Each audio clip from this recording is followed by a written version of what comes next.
ದೇವರ ನಾಮಕ್ಕೆ ಸ್ತೋತ್ರವಾಗಲಿ. ಈ ಪರಿಶುದ್ಧ ದಿನದಲ್ಲಿ ಮತ್ತೊಂದು ಆವರ್ತಿ ದೇವರ ಸನ್ನಿಧಾನದಲ್ಲಿ ದೇವರನ್ನು ಆರಾಧಿಸುವುದಕ್ಕೆ ಸರ್ವಶಕ್ತನಾದ ದೇವರು ನಮ್ಮ ಜೀವಿತದಲ್ಲಿ ಮತ್ತೊಂದು ಸಂದರ್ಭವನ್ನು ಅವಕಾಶವನ್ನು ಕೊಟ್ಟಿದ್ದಕ್ಕಾಗಿ ದೇವರಿಗೆ ಸ್ತೋತ್ರವನ್ನು ಮಾಡೋಣ. ಪ್ರಾರ್ಥನೆಯೊಂದಿಗೆ ಇಂದಿನ ಆರಾಧನೆಯನ್ನು ನಾವು ಆರಂಭಿಸುವ. ಭೂಮಿ ಆಕಾಶವನ್ನು ಉಂಟು ಮಾಡಿರುವ ನಮ್ಮ ಪ್ರೀತಿಯ ತಂದೆಯಾದ ದೇವರೇ, ನಿಮ್ಮ ನಾಮಕ್ಕೆ ಸ್ತೋತ್ರ ಸ್ವಾಮಿ. ಈ ಪರಿಶುದ್ಧ ದಿನದಲ್ಲಿ ಮತ್ತೊಂದು ಆವರ್ತಿ ನಿಮ್ಮ ಮಕ್ಕಳಾದ ನಾವು ಪರಿಶುದ್ಧನಾದ ನಿಮ್ಮನ್ನ ಕರ್ತನೆ ಆರಾಧಿಸುವುದಕ್ಕೆ ನಮ್ಮನ್ನು ಬರಮಾಡಿದ್ದಕ್ಕಾಗಿ ನಿಮಗೆ ಕೋಟಿ ಕೋಟಿ ಸ್ತೋತ್ರ ಸ್ವಾಮಿ. ಈ ಮುಂಜಾನೆಯಲ್ಲಿ ಪ್ರಥಮವಾಗಿ ನಮ್ಮನ್ನೇ ನಿಮ್ಮ ಸನ್ನಿಧಾನಕ್ಕೆ ಸಮರ್ಪಿಸ್ತಾ ಇದ್ದೇವೆ. ಯೇಸುವೆ, ನಮ್ಮ ಜೀವಿತದಲ್ಲಿರುವಂಥ ಎಲ್ಲ ಕಲ್ಮಶಗಳನ್ನು ತೊಳೆದು ಕರ್ತನೆ ಈ ಆರಾಧನೆಯನ್ನು ಪವಿತ್ರತೆಯಲ್ಲಿ ಆರಾಧಿಸುವಂತೆ ನಮ್ಮ ಜೀವಿತದಲ್ಲಿ ಕೃಪೆ ಮಾಡಿ ಎಂಬುದಾಗಿ ನಾವು ಪ್ರಾರ್ಥಿಸುವಂಥವರಾಗಿದ್ದೇವೆ. ಆಡುವಂಥ ಹಾಡುಗಳು, ಧ್ಯಾನಿಸುವಂಥ ದೇವರ ವಾಕ್ಯ ಎಲ್ಲದರ ಮೂಲಕ ದೇವರ ನಾಮ ಮಹಿಮೆ ಹೊಂದಲಿ. ಮತ್ತು ಆವರ್ತಿ ನಮ್ಮನ್ನು ಸಂಪೂರ್ಣವಾಗಿ ನಿಮ್ಮ ಸನ್ನಿಧಾನಕ್ಕೆ ಒಪ್ಪಿಸಿಕೊಡ್ತಾ ಇದ್ದೇವೆ. ಪ್ರಾರ್ಥನೆ ಕೇಳಿದ್ದಕ್ಕಾಗಿ ಸ್ತೋತ್ರ. ಯೇಸು ಕ್ರಿಸ್ತನ ಬುದ್ಧ ನಾಮದಲ್ಲಿ ಬಿಡುತ್ತೇವೆ ತಂದೆ, ಆಮೇಲೆ. ಕೀರ್ತನೆ 117 ಈ ರೀತಿಯಾಗಿ ಬರೆಯಲ್ಪಟ್ಟಿದೆ. ಸರ್ವ ಜನಾಂಗಗಳೇ ಯೆಹೋವನನ್ನು ಕೀರ್ತಿಸಿರಿ, ಸಮಸ್ತ ಪ್ರಜೆಗಳೇ ಆತನನ್ನು ಕೊಂಡಾಡಿರಿ. ಆತನ ಕೃಪೆಯು ನಮ್ಮ ಮೇಲೆ ಅಪಾರವಾಗಿದೆ, ಯೆಹೋವನ ಸತ್ಯತೆಯು ಸದಾ ಇರುವುದು. ಯಾಹುವಿಗೆ ಸ್ತೋತ್ರ. ಈ ಕೀರ್ತನೆಯ ಶೀರ್ಷಿಕೆ ಭಾಗದಲ್ಲಿ ಬರೆಯಲ್ಪಟ್ಟಿರುವಂಥದ್ದು, ಭೂಲೋಕವೆಲ್ಲ ಯೆಹೋವನನ್ನು ಕೊಂಡಾಡಬೇಕು. ಸರ್ವ ಜನಾಂಗಗಳೇ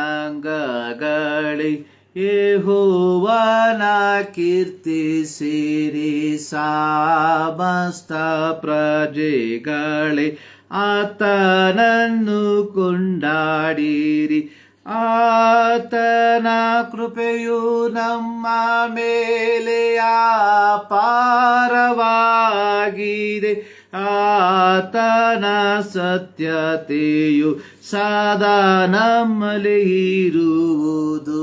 ಯಾಹುವಿಗೆ ಸ್ತೋತ್ರ. ಸರ್ವ ಜನಾಂಗಗಳೇ ಯೆಹೋವನನ್ನು ಕೀರ್ತಿಸಿರಿ, ಸಮಸ್ತ ಪ್ರಜೆಗಳೇ ಆತನನ್ನು ಕೊಂಡಾಡಿರಿ. ಆತನ ಕೃಪೆಯು ನಮ್ಮ ಮೇಲೆ ಅಪಾರವಾಗಿದೆ, ಯೆಹೋವನ ಸತ್ಯತೆಯು ಸದಾ ಇರುವುದು. ಈ ಮುಂಜಾನೆಯಲ್ಲಿ ದೇವರ ಮಹಾಕೃಪೆ ನಮ್ಮ ಮೇಲೆ ಅಪಾರವಾಗಿದ್ದರ ಫಲವಾಗಿ ಮತ್ತೊಂದು ಆವರ್ತಿ ದೇವರನ್ನು ಸ್ತುತಿಸುವುದಕ್ಕೆ, ದೇವರನ್ನು ಆರಾಧಿಸುವುದಕ್ಕೆ ದೇವರು ನಮ್ಮಗಳ ಜೀವಿತದಲ್ಲಿ ಮತ್ತೊಂದು ಸಂದರ್ಭವನ್ನು, ಅವಕಾಶವನ್ನು ಕೊಟ್ಟಿರಲಾಗಿ ದೇವರು ಮಾಡಿದ ಉಪಕಾರಗಳನ್ನು ಮನನ ಮಾಡಿಕೊಂಡು ಆತನನ್ನು ನಾವು ಆರಾಧಿಸುವಂಥವರಾಗಿರುವ. ಸ್ತುತಿ ಮಾಡುವೆ ಕರ್ತನಿಗೆ, ಅದ್ಭುತ ರಕ್ಷಕಗೆ, ಜೀವಾಂತ್ಯ ದಿನವೆಲ್ಲ ಯೇಸುವಿಗೊಬ್ಬರಿಗೆ. ಈ ಹಾಡಿನ ಚರಣಗಳನ್ನು ಹಾಡಿ ಪ್ರಾರಂಭದಲ್ಲಿ ದೇವರ ನಾಮವನ್ನು ನಾವು ಮಹಿಮೆಪಡಿಸುವಂಥವರಾಗಿರುವ. ಸ್ತುತಿ ಮಾಡುವೆ ಕರ್ತನಿಗೆ, ಅದ್ಭುತ ರಕ್ಷಕಗೆ. ಸ್ತುತಿ ಮಾಡುವೆ ಕರ್ತನಿಗೆ, ಅದ್ಭುತ ರಕ್ಷಕಗೆ. ಜೀವಾಂತ್ಯ ದಿನವೆಲ್ಲ ಯೇಸುವಿಗೊಬ್ಬರಿಗೆ. ನನ್ನ ಜೀವಾಂತ್ಯ ದಿನವೆಲ್ಲ ಯೇಸುವಿಗೊಬ್ಬರಿಗೆ. ನನ್ನ ಮನದಲ್ಲಿ ನಿನ್ನ ಮಾತು, ನನ್ನ ಬಾಯಲ್ಲಿ ನಿನ್ನ ಹಾಡು. ನನ್ನ ಮನದಲ್ಲಿ ನಿನ್ನ ಮಾತು, ನನ್ನ ಬಾಯಲ್ಲಿ ನಿನ್ನ ಹಾಡು. ಸಾರುವೆ ಸುವಾರ್ತೆಯ ಸುವಾರ್ತೆಯನ್ನು ಎಲ್ಲ ಜನಗಳಿಗೆ ಸಾರುವೆ ಸುವಾರ್ತೆಯನ್ನು ಎಲ್ಲ ಜನಗಳಿಗೆ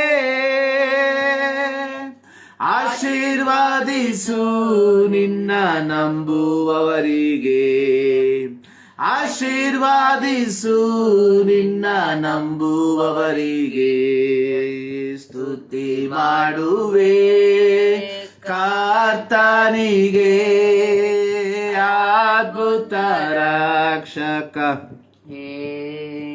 ಜೀವಾಂತ್ಯ ದಿನವೆಲ್ಲ ಯೇಸುವಿಗೊಬ್ಬರಿಗೆ ನನ್ನ ಜೀವಾಂತ್ಯ ದಿನವೆಲ್ಲ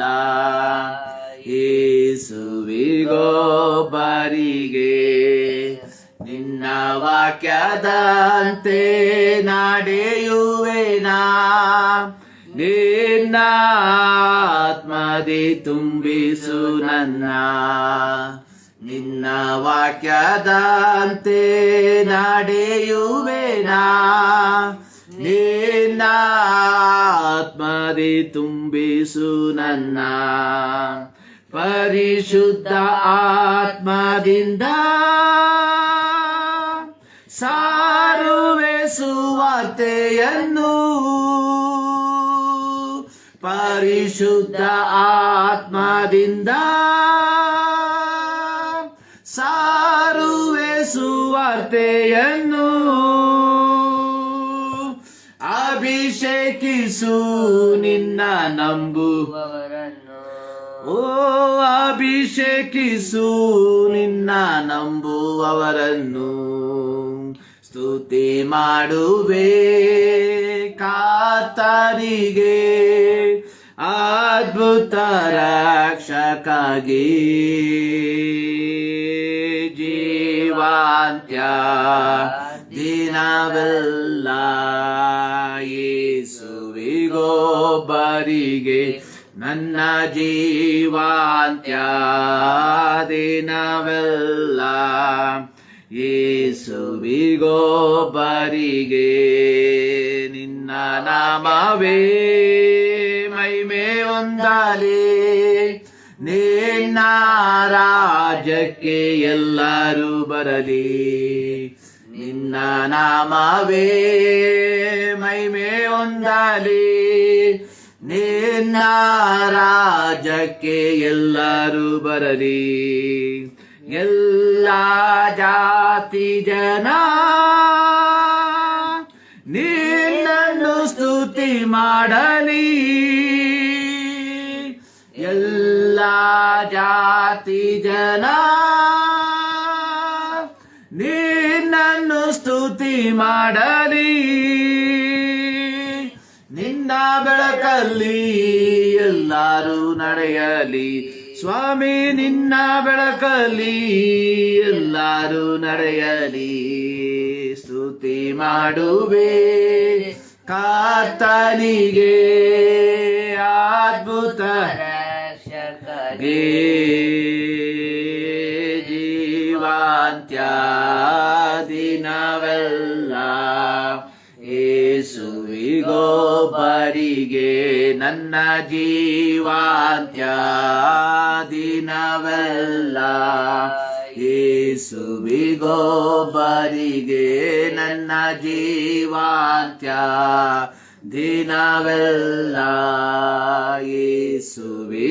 ಯೇಸುವಿಗೊಬ್ಬರಿಗೆ ಸ್ತುತಿ ಮಾಡುವೆ ಕರ್ತನಿಗೆ ಅದ್ಭುತ ರಕ್ಷಕಗೆ ಜೀವಾಂತ್ಯ ದಿನವೆಲ್ಲ ಯೇಸುವಿಗೊಬ್ಬರಿಗೆ. ಮೂರನೇ ಚರಣ, ನಿನ್ನ ನಾಮವೇ ಮಹಿಮೆ ಹೊಂದಲಿ, ನಿನ್ನ ರಾಜ್ಯಕ್ಕೆ ಎಲ್ಲರೂ ಬರಲಿ, ಎಲ್ಲ ಜಾತಿ ಜನ ನಿನ್ನನ್ನು ಸ್ತುತಿ ಮಾಡಲಿ, ನಿನ್ನ ಬೆಳಕಲ್ಲಿ ಎಲ್ಲರೂ ನಡೆಯಲಿ. ಸೊ ಪ್ರಾರಂಭದಲ್ಲಿ ನಾವು ಕೀರ್ತನೆ 86 ಅದರ 1-11 ವಾಕ್ಯಗಳನ್ನು 12 ವಾಕ್ಯಗಳನ್ನು ನಾವು ಓದಿಕೊಳ್ಳುವ. ಇದರ ಮೇಲ್ಭಾಗದಲ್ಲಿ ಬರೆಯಲ್ಪಟ್ಟಿರುವಂಥದ್ದು ಶತ್ರು ಪೀಡಿತನ ವಿಜ್ಞಾಪನೆ, ದಾವೀದನ ಒಂದು ಪ್ರಾರ್ಥನೆ. ಪ್ರಾರಂಭ ವಾಕ್ಯ: ಯೆಹೋವನೇ ಕಿವಿಗೊಡು, ನನಗೆ ಸದುತ್ತರವನ್ನು ದಯಪಾಲಿಸು. ಕುಗ್ಗಿದವನು ದಿಕ್ಕಿಲ್ಲದವನು ಆಗಿದ್ದೇನೆ. ನಾನು ನಿನ್ನ ಭಕ್ತನು, ನನ್ನ ಪ್ರಾಣವನ್ನು ಉಳಿಸು. ನೀನೇ ನನ್ನ ದೇವರು, ನಿನ್ನಲ್ಲಿ ಭರವಸೆ ಬಿಟ್ಟಿರುವ ನಿನ್ನ ಸೇವಕನನ್ನು ರಕ್ಷಿಸು. ಕರ್ತನೇ, ಕರುಣಿಸು, ದಿನವೆಲ್ಲ ಮೊರೆಯಿಡುತ್ತೇನೆ.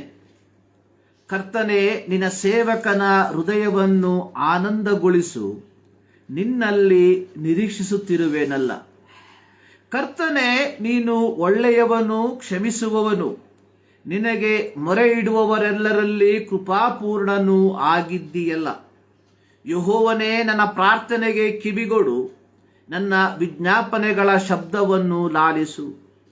ನೀನು ಸದುತ್ತರವನ್ನು ದಯಪಾಲಿಸುವಿಯೆಂದು ನಂಬಿ ನನ್ನ ಇಕ್ಕಟ್ಟಿನ ದಿನದಲ್ಲಿ ನಿನ್ನನ್ನೇ ಕರೆಯುವೆನು. ಕರ್ತನೇ, ದೇವರುಗಳಲ್ಲಿ ನಿನಗೆ ಸಮಾನನೇ ಇಲ್ಲ.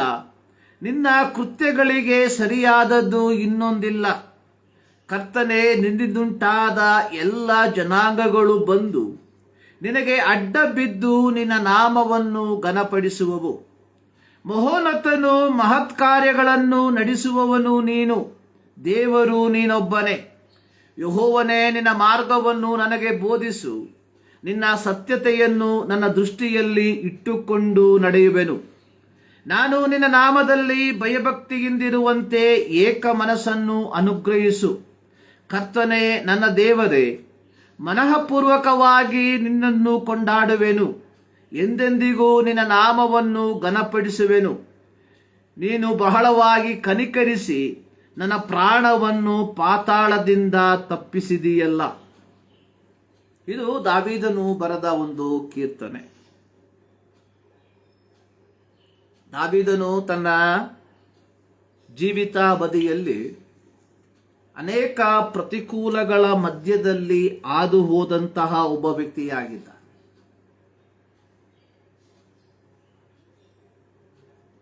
ದಾವೀದನು ತನ್ನ ಚಿಕ್ಕ ಪ್ರಾಯದಲ್ಲಿಯೇ ಸಮುವೇಲನಿಂದ ಇಸ್ರಾಯೇಲ್ಯರ ಅರಸನಾಗಿ ಅಭಿಷೇಕಿಸಲ್ಪಟ್ಟಂತಹ ವ್ಯಕ್ತಿಯಾಗಿದ್ದ. ಆದರೆ ದಾವೀದನು ಸಮುವೇಲನ ಮೂಲಕವಾಗಿ ಅಭಿಷೇಕಿಸಲ್ಪಟ್ಟವನಾಗಿದ್ದಾಗ್ಯೂ ತಕ್ಷಣಕ್ಕೆ ಇಸ್ರಾಯೇಲ್ಯರ ಅರಸನಾಗಿ ಸಿಂಹಾಸನದಲ್ಲಿ ಕೂತುಕೊಳ್ಳುವುದಕ್ಕೆ ಅವನಿಂದ ಸಾಧ್ಯವಾಗಿರಲಿಲ್ಲ. ಅವನ ಜೀವಿತದಲ್ಲಿ ಅನೇಕ ವಿಧವಾದಂತಹ ಸನ್ನಿವೇಶಗಳನ್ನ ಹಾದು ಹೋಗಬೇಕಾಗಿ ಬಂದಿರುವುದಾಗಿ ನಾವು ನೋಡುತ್ತೇವೆ. ಅಂದರೆ ತಾನು ಅಭಿಷೇಕಿಸಲ್ಪಟ್ಟು ರಾಜನಾಗಿ ದೇವರಿಂದ ಆರಿಸಲ್ಪಟ್ಟು ದೇವರಿಂದ ಅಭಿಷೇಕಿಸಲ್ಪಟ್ಟು ಸರಿಸುಮಾರು 40 ವರ್ಷಗಳ ಕಾಲ ದಾವೀದ ಅಡವಿಗಳಲ್ಲಿ, ಗುಹೆಗಳಲ್ಲಿ ತನ್ನ ಪ್ರಾಣ ರಕ್ಷಣೆಗಾಗಿ ಪ್ರತ್ಯೇಕವಾಗಿ ಸೌಲನ ಕೈಯಿಂದ ತಪ್ಪಿಸಿಕೊಳ್ಳುವುದಕ್ಕಾಗಿ ಪ್ರಯಾಸ ಪಡುವಂತಹ ವ್ಯಕ್ತಿಯಾಗಿದ್ದ. ಎಷ್ಟು ವರ್ಷ? 40 ವರ್ಷ. ಅಂದ್ರೆ ಈ 40 ವರ್ಷಗಳ ಸನ್ನಿವೇಶವನ್ನ ನಾವು ನೋಡುವಂತಹ ಸಂದರ್ಭದಲ್ಲಿ ಅನೇಕ ವಿಧವಾದಂತಹ ಪ್ರತಿಕೂಲಗಳನ್ನ ಅನುಭವಿಸಿದಂತಹ ವ್ಯಕ್ತಿಯಾಗಿದ್ದ ದಾವೀದ. ಇಂತಹ ಒಂದು ಸಂದರ್ಭದಲ್ಲಿ ದಾವೀದನು ಈ ಒಂದು ಕೀರ್ತನೆಯನ್ನ ರಚಿಸಿರುವುದಾಗಿ ನಾವು ನಂಬಬಹುದಾಗಿದೆ. ಈ ಕೀರ್ತನೆಯನ್ನ ದಾವೀದನು ಪ್ರಾರಂಭಿಸುವಂಥದ್ದು, ಯೆಹೋವನೇ ಕಿವಿಗೊಡು, ನನಗೆ ಸದುತ್ತರವನ್ನು ದಯಪಾಲಿಸು, ಕುಗ್ಗಿದವನು ದಿಕ್ಕಿಲ್ಲದವನು ಆಗಿದ್ದೇನೆ. ಕೇವಲ ಒಂದು ವಾಕ್ಯದ ಮೂಲಕ ತನ್ನ ಪರಿಸ್ಥಿತಿಯನ್ನ ದಾವೀದನು ದೇವರೊಂದಿಗೆ ಅರಿಕೆ ಮಾಡುವಂಥದ್ದಾಗಿ ನೋಡುತ್ತೇವೆ. ಅಲ್ಲಿ ನಾವು ನೋಡುವಂಥದ್ದು, ನಾನು ಕುಗ್ಗಿದವನು ದಿಕ್ಕಿಲ್ಲದವನು ಆಗಿದ್ದೇನೆ. ಸೊ ದಿಕ್ಕಿಲ್ಲದವನು ಅಂತ ಹೇಳಿದ್ರೆ, ಸೊ ನನ್ನ ಕುರಿತಾಗಿ ವಿಚಾರಿಸುವುದಕ್ಕೆ ಯಾರು ಇಲ್ಲ, ಸೊ ನನ್ನ ಪರವಾಗಿ ಮಾತನಾಡುವುದಕ್ಕೆ ಒಬ್ಬನು ಇಲ್ಲ. ಸೊ ನಾನು ಐ ಆಮ್ ಅಬೆಂಡೆಂಟ್, ನಾನು ಏನ್ ಮಾಡಿದ್ದೇನೆ, ಧಿಕ್ಕರಿಸಲ್ಪಟ್ಟವನಾಗಿದ್ದೇನೆ. ಯಾಕೆಂದ್ರೆ ಕಾರಣವಿಲ್ಲದ ಕಾರಣವನ್ನ ಹೇಳಿಕೊಂಡು ಅರಸನಾದ ಸೌಲ, ಇಸ್ರಾಯೇಲ್ಯರ ಅರಸನಾದ ಸೌಲ ದಾವೀದನನ್ನ ಕೊಲ್ಲುವುದಕ್ಕೆ ಹೊಂಚು ಹಾಕುವಂಥದ್ದನ್ನು ನಾವು ನೋಡ್ತಾ ಇದ್ದೇವೆ. ಸೊ ಸೌಲನ ಅರಮನೆಯಲ್ಲಿ ಆಗಲಿ ಅಥವಾ ಇಸ್ರಾಯೇಲ್ಯರ 12 ಗೋತ್ರಗಳಿಂದ ಯಾರಾಗಲಿ ಅಥವಾ ತಾನು ಒಳಗೊಂಡಂತಹ ಯಹೂದ ಗೋತ್ರದಿಂದ ಯಾರೊಬ್ಬರೂ ಸಹ ದಾವೀದನ ಪರವಾಗಿ ಮಾತನಾಡುವುದಕ್ಕೆ ಇಲ್ಲ. ಸ್ವಂತ ತಂದೆ ತಾಯಿ ಸಹ ದಾವೀದನ ಪರವಾಗಿ ಮಾತಾಡ್ತಾ ಇಲ್ಲ. ದಾವೀದನ ಅಣ್ಣಂದಿರು ಇದೇ ಸೌಲನ ಸೈನಿಕರಾಗಿ ಸೇವೆ ಸಲ್ಲಿಸ್ತಾ ಇದ್ದಾರೆ, ಅವರು ಸಹ ದಾವೀದನ ಪರವಾಗಿ ಮಾತನಾಡ್ತಾ ಇಲ್ಲ. ಒಂದು ವಿಚಾರ ಒಂದು ವಿಧವಾಗಿ ಹೇಳುವುದಾದರೆ, ಈಸ್ ಅಬೆಂಡೆಂಟ್, ಆತನು ಸಂಪೂರ್ಣವಾಗಿ ತ್ಯಜಿಸಲ್ಪಟ್ಟವನಾಗಿ, ಕುಟುಂಬದಿಂದ, ಗೋತ್ರದಿಂದ, ತಾನು ಒಳಗೊಂಡಂತಹ ಸಮೂಹದಿಂದ ಸಂಪೂರ್ಣವಾಗಿ ತ್ಯಜಿಸಲ್ಪಟ್ಟವನಾಗಿದ್ದನು. ಸೊ ಈ ಒಂದು ದಾವೀದ ಹೇಳ್ತಾ ಇದ್ದಾನೆ, ನಾನು ಕುಗ್ಗಿದವನು ದಿಕ್ಕಿಲ್ಲದವನು ಆಗಿದ್ದೇನೆ.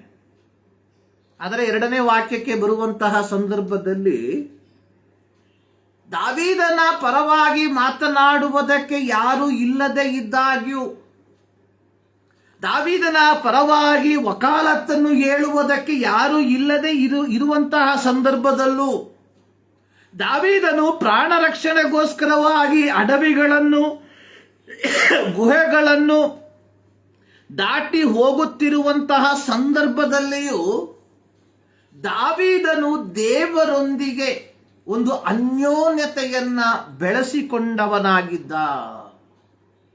ಅಂದ್ರೆ ದಾವೀದನ ಈ ಒಂದು ಪರಿಸ್ಥಿತಿ ದಾವೀದನನ್ನ ಕರೆದಂತಹ ದೇವರನ್ನ, ದಾವೀದನನ್ನ ಅಭಿಷೇಕಿಸಿದಂತಹ ದೇವರನ್ನ ತ್ಯಜಿಸುವುದಕ್ಕೆ ಸಂದರ್ಭವನ್ನ ಮಾಡಲಿಲ್ಲ. ನೋಡಿ, ದಾವೀದನು ಯಾದ್ರೆ ಇದೇ 1 ಸಮುವೇಲ 17ನೇ ಅಧ್ಯಾಯಕ್ಕೆ ಬರುವಂತಹ ಸಂದರ್ಭದಲ್ಲಿ ದಾವೀದನು ಒಮ್ಮೆ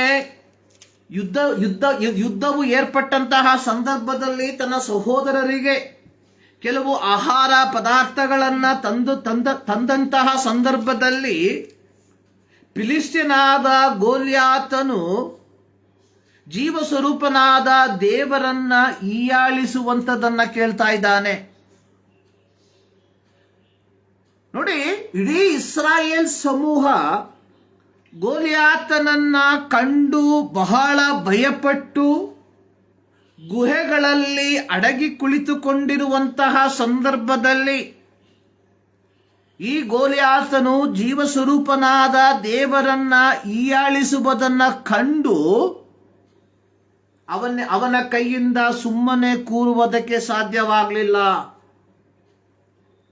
17ನೇ ಅಧ್ಯಾಯವನ್ನ ಕಲಿಯುವಂತಹ ಸಂದರ್ಭದಲ್ಲಿ ಈ ದಾವೀದ ಈ ಗೋಲಿಯಾತನೊಂದಿಗೆ ಯುದ್ಧವನ್ನ ಮಾಡಿ ಅವನನ್ನ ಸೋಲಿಸುವಂತದ್ದಾಗಿ ನಾವು ನೋಡುತ್ತೇವೆ. ನೋಡಿ, ಅಲ್ಲಿ ದಾವೀದನು ಹೇಳುವಂತಹ ಒಂದು ಮಾತು, ಅಲ್ಲಿ ದಾವೀದನು ಈ ಗೋಲಿಯಾತನಿಗೆ ಹೇಳುವಂತಹ ಒಂದು ಮಾತು, ಸೊ ನೀನು ಈಟಿ ಭರ್ಜಿಗಳೊಂದಿಗೆ ನನ್ನ ಸಂಗಡ ಹೋರಾಡುವುದಕ್ಕೆ ಬಂದಿದ್ದಿ, ಆದರೆ ನಾನಾದರೂ 45ನೇ ವಾಕ್ಯ, ದಾವೀದನು ಅವನಿಗೆ, ನೀನು ಈಟಿ ಭರ್ಜಿಗಳೊಡನೆ ನನ್ನ ಬಳಿಗೆ ಬರುತ್ತಿ, ನಾನಾದರೂ ನೀನು ಹೀಯಾಳಿಸುವಂತಹ ಸೇನಾಧೀಶ್ವರನಾದ ಇಸ್ರಾಯೇಲ್ಯರ ಯುದ್ಧ ಭಟರ ದೇವರು ಆಗಿರುವ ಯೆಹೋವನ ನಾಮದೊಡನೆ ನಿನ್ನ ಬಳಿಗೆ ಬರುತ್ತೇನೆ. ಗೊತ್ತಲ್ಲ, ದಾವೀದನಿಗೆ ಸರ್ವಶಕ್ತನಾದ ದೇವರ ಮೇಲೆ ಅಷ್ಟರ ಮಟ್ಟಿಗೆ ಏನಿತ್ತು? ನಂಬಿಕೆ ಇತ್ತು. ಆದಾಗ್ಯೂ ದಾವೀದನು ಅನೇಕ ಸಂದಿಗ್ಧತೆಯ ಮೂಲಕವಾಗಿ ಹಾದು ಹೋಗ್ತಾ ಇದ್ದಾನೆ. ಅನೇಕ ಕಷ್ಟಗಳ ಮೂಲಕವಾಗಿ ಹಾದು ಹೋಗ್ತಾ ಇದ್ದಾನೆ. ಇದೇ ದಾವೀದನು ಹೇಳಿರುವಂಥದ್ದು, ನನಗೂ ಮರಣಕ್ಕೂ ಕೇವಲ ಒಂದು ಗೇಡು ಉದ್ದ ಮಾತ್ರ. ಒಂದು ಗೇಡು ಅಂದ್ರೆ 12 ಇಂಚು, ಅಂದ್ರೆ 30 ಸೆಂಟಿ. ಅಂದ್ರೆ ಮರಣವನ್ನ ಮುಖಾಮುಖಿಯಾಗಿ ಕಂಡಂಥವನು, ಮರಣವನ್ನ ಮುಖಾಮುಖಿಯಾಗಿ ಅನುಭವಿಸುವಂತಹ ವ್ಯಕ್ತಿಯಾಗಿದ್ದ ದಾವೀದ. ಇಂತಹ ದಾವೀದ ಇಂತಹ ಪ್ರತಿಕೂಲಗಳ ಮಧ್ಯದಲ್ಲಿ ಹಾದು ಹೋಗುತ್ತಿರುವಂತಹ ಸಂದರ್ಭದಲ್ಲಿ 1ನೇ ವಾಕ್ಯದಲ್ಲಿ ದಾವೀದನು ತಾನೇ ಹೇಳಿರುವಂಥದ್ದು, ನಾನು ಕುಗ್ಗಿದವನು ದಿಕ್ಕಿಲ್ಲದವನು ಆಗಿದ್ದೇನೆ. ದಿಕ್ಕಿಲ್ಲದವನು ಅಂದ್ರೆ ಏನು? nobody cares. In other words, I am a street dog. ನಾನು ಬೀದಿ ನಾಯಿಗೆ ಸಮಾನ.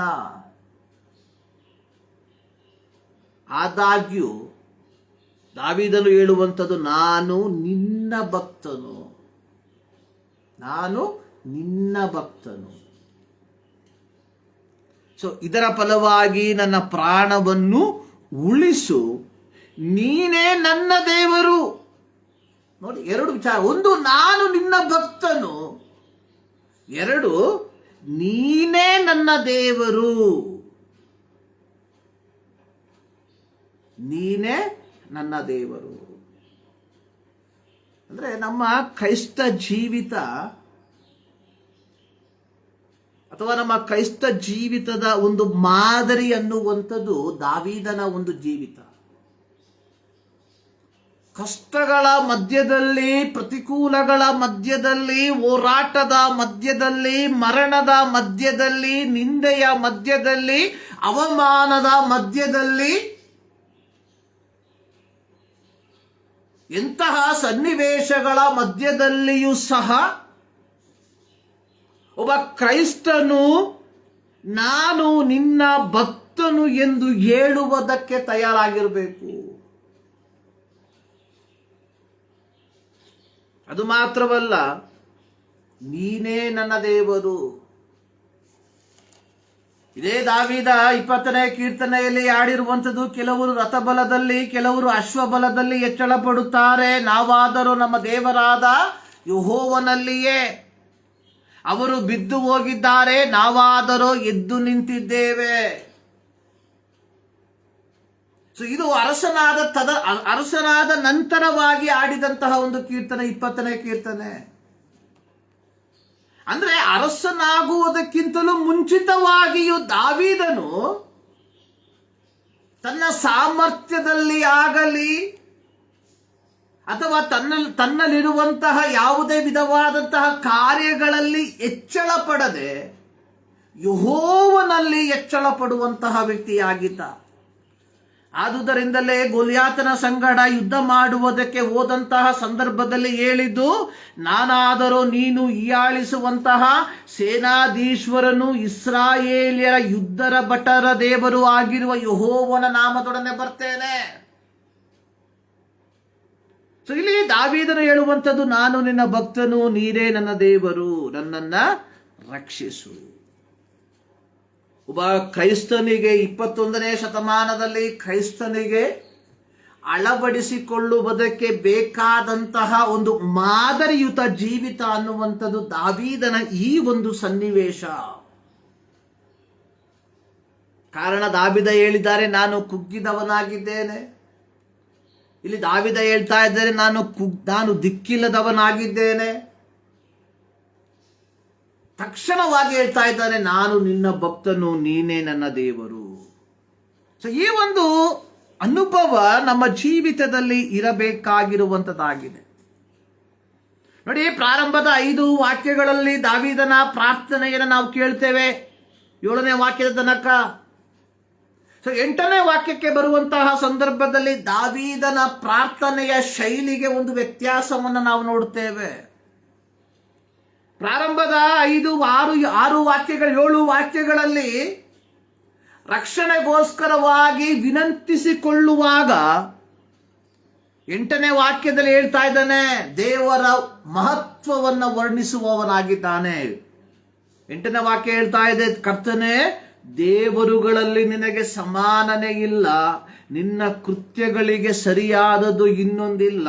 9ನೇ ವಾಕ್ಯ, ಕರ್ತನೇ, ನಿನ್ನಿಂದುಂಟಾದ ಎಲ್ಲ ಜನಾಂಗಗಳು ಬಂದು ನಿನಗೆ ಅಡ್ಡ ಬಿದ್ದು ನಿನ್ನ ನಾಮವನ್ನು ಘನಪಡಿಸುವವು. ನೋಡಿ, ಇಸ್ರಾಯೇಲಿಯರು ದೇವರಿಂದ ಆಯ್ಕೆ ಮಾಡಲ್ಪಟ್ಟ ದೇವರ ಸ್ವಕೀಯ ಜನರು. ನೋಡಿ, ಮೋಶೆಯ ಮೂಲಕವಾಗಿ ಯೆಹೋವನು ತಾನೇ ಹೇಳಿರುವಂಥದ್ದು, ನಾನು ನಿಮ್ಮ ದೇವರು, ಸೊ ನೀವು ನನ್ನ ಪ್ರಜೆಗಳು, so you are my people, I am your God. ವಿಮೋಚನಾಕಾಂಡ ಪುಸ್ತಕವನ್ನ ಕಲಿಯುವಂತಹ ಸಂದರ್ಭದಲ್ಲಿ ಯೆಹೋವನು ಮೋಶೆಗೆ ಹೇಳಿರುವಂತದ್ದು, ನಾನು ನಿಮ್ಮ ಮಧ್ಯದಲ್ಲಿ ವಾಸಿಸುವುದಕ್ಕೋಸ್ಕರವಾಗಿ ನೀವು ನನಗೆ ಒಂದು ಆಲಯವನ್ನ ಕಟ್ಟಬೇಕು. ಅಂದ್ರೆ ಯೆಹೋವನು ಹೇಳಿರುವಂಥದ್ದು, ಐ ಆಮ್ ಯುವರ್ ಗಾಡ್, ನಾನು ನಿಮ್ಮ ದೇವರು. ಯಾರಿಗೆ? ಇಸ್ರಾಯೇಲಿಯರಿಗೆ. ಸೊ ನೀವು ನನ್ನ ಪ್ರಜೆಗಳು. ಯಾರಿಗೆ ಹೇಳಿದ್ದು? ಇಸ್ರಾಯೇಲಿಯರಿಗೆ. ದೇವರ ಸ್ವಕೀಯ ಪ್ರಜೆಗಳಾದಂಥವರು ಯಾರು? ಇಸ್ರಾಯೇಲಿಯರು. ದೇವರಿಂದ ಆರಿಸಿಕೊಂಡಂಥವರಾಗಿದ್ದರು ಇಸ್ರಾಯೇಲಿಯರು.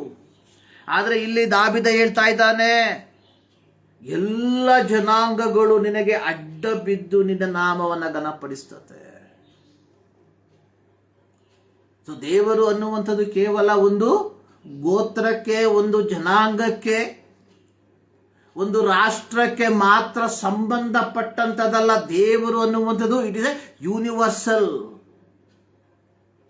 ನಾವು ಅತಿಗೆ ಆಡಿದ್ವಿ 117ನೇ ಕೀರ್ತನೆಯಲ್ಲಿ, ಸರ್ವ ಜನಾಂಗಗಳೇ ಯೆಹೋವನನ್ನು ಕೀರ್ತಿಸಿರಿ, ಸಮಸ್ತ ಪ್ರಜೆಗಳೇ ಆತನ ನಾಮವನ್ನು ಕೊಂಡಾಡಿರಿ. ಸರ್ವ ಜನಾಂಗಗಳು.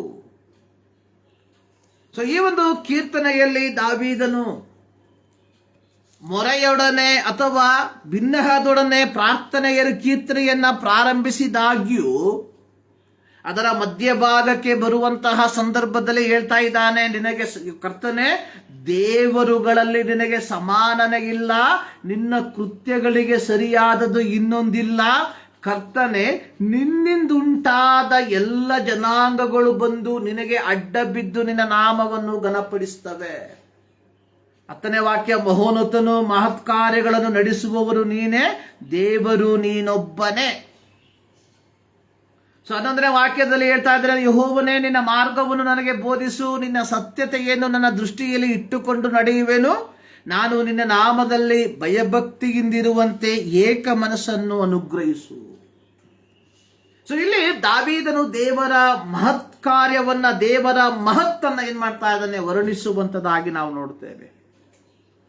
ಪ್ರೀತಿಯ ದೇವಜನರೇ, ಈ ಮುಂಜಾನೆಯಲ್ಲಿ ನಾವು ದೇವರ ಸನ್ನಿಧಾನದಲ್ಲಿ ದೇವರನ್ನು ಆರಾಧಿಸುವುದಕ್ಕೆ ಸೇರಿ ಬಂದಿರುವಾಗ ನಾವು ಹಾಡಿದಂತಹ ಹಾಡಿನ 3ನೇ ಚರಣದಲ್ಲಿ ನಾವು ನೋಡಿದ್ವಿ, ನಿನ್ನ ನಾಮವೇ ಮಹಿಮೆ ಹೊಂದಲಿ, ನಿನ್ನ ರಾಜ್ಯಕ್ಕೆ ಎಲ್ಲರೂ ಬರಲಿ, ಎಲ್ಲ ಜಾತಿ ಜನ ನಿನ್ನನ್ನು ಸ್ತುತಿ ಮಾಡಲಿ. ಸೊ ದೇವರು, ನಾನು ಪ್ರಾರಂಭದಲ್ಲಿ ಹೇಳಿದ ರೀತಿಯಲ್ಲಿ, is a God of all. ಪ್ರತಿಯೊಬ್ಬರಿಂದ, ಸಕಲ ನರ ಪ್ರಾಣಿಗಳಿಗೂ ನಾನೇ ಯೆಹೋವನು ಎಂಬುದಾಗಿ ದೇವರು ತಾನೇ ಹೇಳಿರುವಂತದ್ದಾಗಿ ನಾವು ನೋಡುತ್ತೇವೆ. ಸೊ ಹೀಗಿರುವಾಗ ನಾವು ಏನ್ ಮಾಡಬೇಕು? ಈ ದೇವರನ್ನ ಆರಾಧಿಸುವಂತವರಾಗಿ ಮಾತ್ರ ಮಾರ್ಪಡದೆ, ಈ ದೇವರನ್ನ ಇತರರಿಗೆ ಪರಿಚಯಪಡಿಸುವಂತಹ ವ್ಯಕ್ತಿಗಳಾಗಿ ಮಾರ್ಪಡಬೇಕು. ಸೊ ಇಂದು ನಾವು ಧ್ಯಾನಿಸುವಂತಹ ಶೀರ್ಷಿಕೆ ಕಾಲ್ ಟು ಬಿ ಇನ್ಕ್ಲೂಸಿವ್. ಎಲ್ಲರನ್ನು ಒಳಗೊಳ್ಳಲು ಕರೆ, ಅಥವಾ ಸರ್ವರನ್ನು ಒಳಗೊಳ್ಳುವುದಕ್ಕೆ ದೇವರ ಕರೆ. ಸೊ ಇಂದು ನಾವು ತೆಗೆದುಕೊಂಡಿರುವಂತಹ ದೇವರ ವಾಕ್ಯದಲ್ಲಿ 3 ಭಾಗ. ಒಂದು ಹಳೆ ಒಡಂಬಡಿಕೆಯಲ್ಲಿ ಯೆಶಾಯನ ಪ್ರವಾದನ ಗ್ರಂಥ 58ನೇ ಅಧ್ಯಾಯ ಅದರ 1 ರಿಂದ 8 ವಾಕ್ಯ.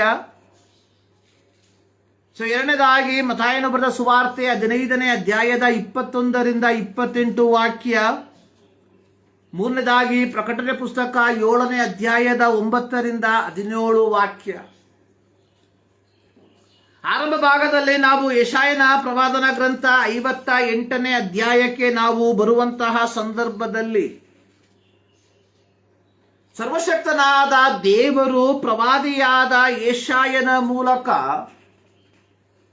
ತನ್ನ ಸ್ವಕೀಯ ಪ್ರಜೆಗಳಾದ ಇಸ್ರಾಯೇಲ್ಯರಿಗೆ ಕೆಲವು ಸಂಗತಿಗಳನ್ನು ತಿಳಿಸುವಂಥದ್ದಾಗಿ ನಾವು ನೋಡುವಂಥವರಾಗಿದ್ದೇವೆ.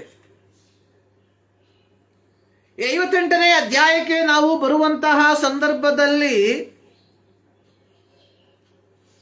3ನೇ ವಾಕ್ಯದಲ್ಲಿ ಯಹೂದ್ಯರು ದೇವರೊಟ್ಟಿಗೆ ಒಂದು ಫಿರ್ಯಾದಿಯನ್ನ, ಒಂದು ಕಂಪ್ಲೇಂಟ್ ಅನ್ನ ಹೇಳುವಂಥದ್ದಾಗಿ ನಾವು ನೋಡುತ್ತೇವೆ. ಅಥವಾ ಅವರ ಜೀವಿತದಲ್ಲಿ ಒಂದು ಕಳವಳ ಉಂಟು. ಏನು ಕಳವಳ? ಯೆಶಾಯ 58 ಅದರ 3ನೇ ವಾಕ್ಯ, ನಾವು ಉಪವಾಸ ಮಾಡಿದ್ದೇವೆ, ನೀನು ಏಕೆ ಕಟಾಕ್ಷಿಸುವುದಿಲ್ಲ? ನಮ್ಮ ಆತ್ಮವನ್ನು ಕುಂದಿಸಿಕೊಂಡಿದ್ದೇವೆ, ನೀನು ಗಮನಿಸದಿರುವುದೇಕೆ? ಅಂದರೆ ಇಸ್ರಾಯೇಲ್ಯರು ಧಾರ್ಮಿಕವಾದ ಎಲ್ಲ ವಿಧಿವಿಧಾನಗಳನ್ನ ಚಾಚು ತಪ್ಪದೆ ಮಾಡುವಂಥವರಾಗಿದ್ರು. ಯಾಜಕಕಾಂಡ ಪುಸ್ತಕ ಅದರ 7ನೇ ಅಧ್ಯಾಯಕ್ಕೆ ನಾವು ನಮ್ಮ ಗಮನವನ್ನ ಹರಿಸುವಂತಹ ಸಂದರ್ಭದಲ್ಲಿ ಅಲ್ಲಿ ಯೆಹೋವನು ತಾನೇ ಇಸ್ರಾಯೇಲ್ಯರಿಗೆ ಕೆಲವು ನಿಯಮಗಳನ್ನ ಹೇಳಿರುವಂಥದ್ದಾಗಿ ನಾವು ನೋಡುತ್ತೇವೆ. ಅಲ್ಲಿ ಯೆಹೋವನು ಹೇಳಿರುವಂಥದ್ದು, ನೀವು ಉಪವಾಸ ಮಾಡಬೇಕು. 7ನೇ ತಿಂಗಳಿನ 10ನೇ ದಿನದಲ್ಲಿ ನೀವೇನ್ ಮಾಡಬೇಕು? ಉಪವಾಸವನ್ನ ಮಾಡಬೇಕು. ಯಾಕೆ ಉಪವಾಸವನ್ನ ಮಾಡಬೇಕು ಅಂತ ಹೇಳಿದ್ರೆ, ಆ ದಿನದಲ್ಲಿ ದೋಷ ಪರಿಹಾರ ಯಜ್ಞವು ಸಮರ್ಪಣೆಯಾಗ್ತದೆ. ಇದರ ಫಲವಾಗಿ ನೀವೇನ್ ಮಾಡಬೇಕು? ಆ ದಿನದಲ್ಲಿ ನೀವು ಉಪವಾಸವನ್ನ ಮಾಡಬೇಕು.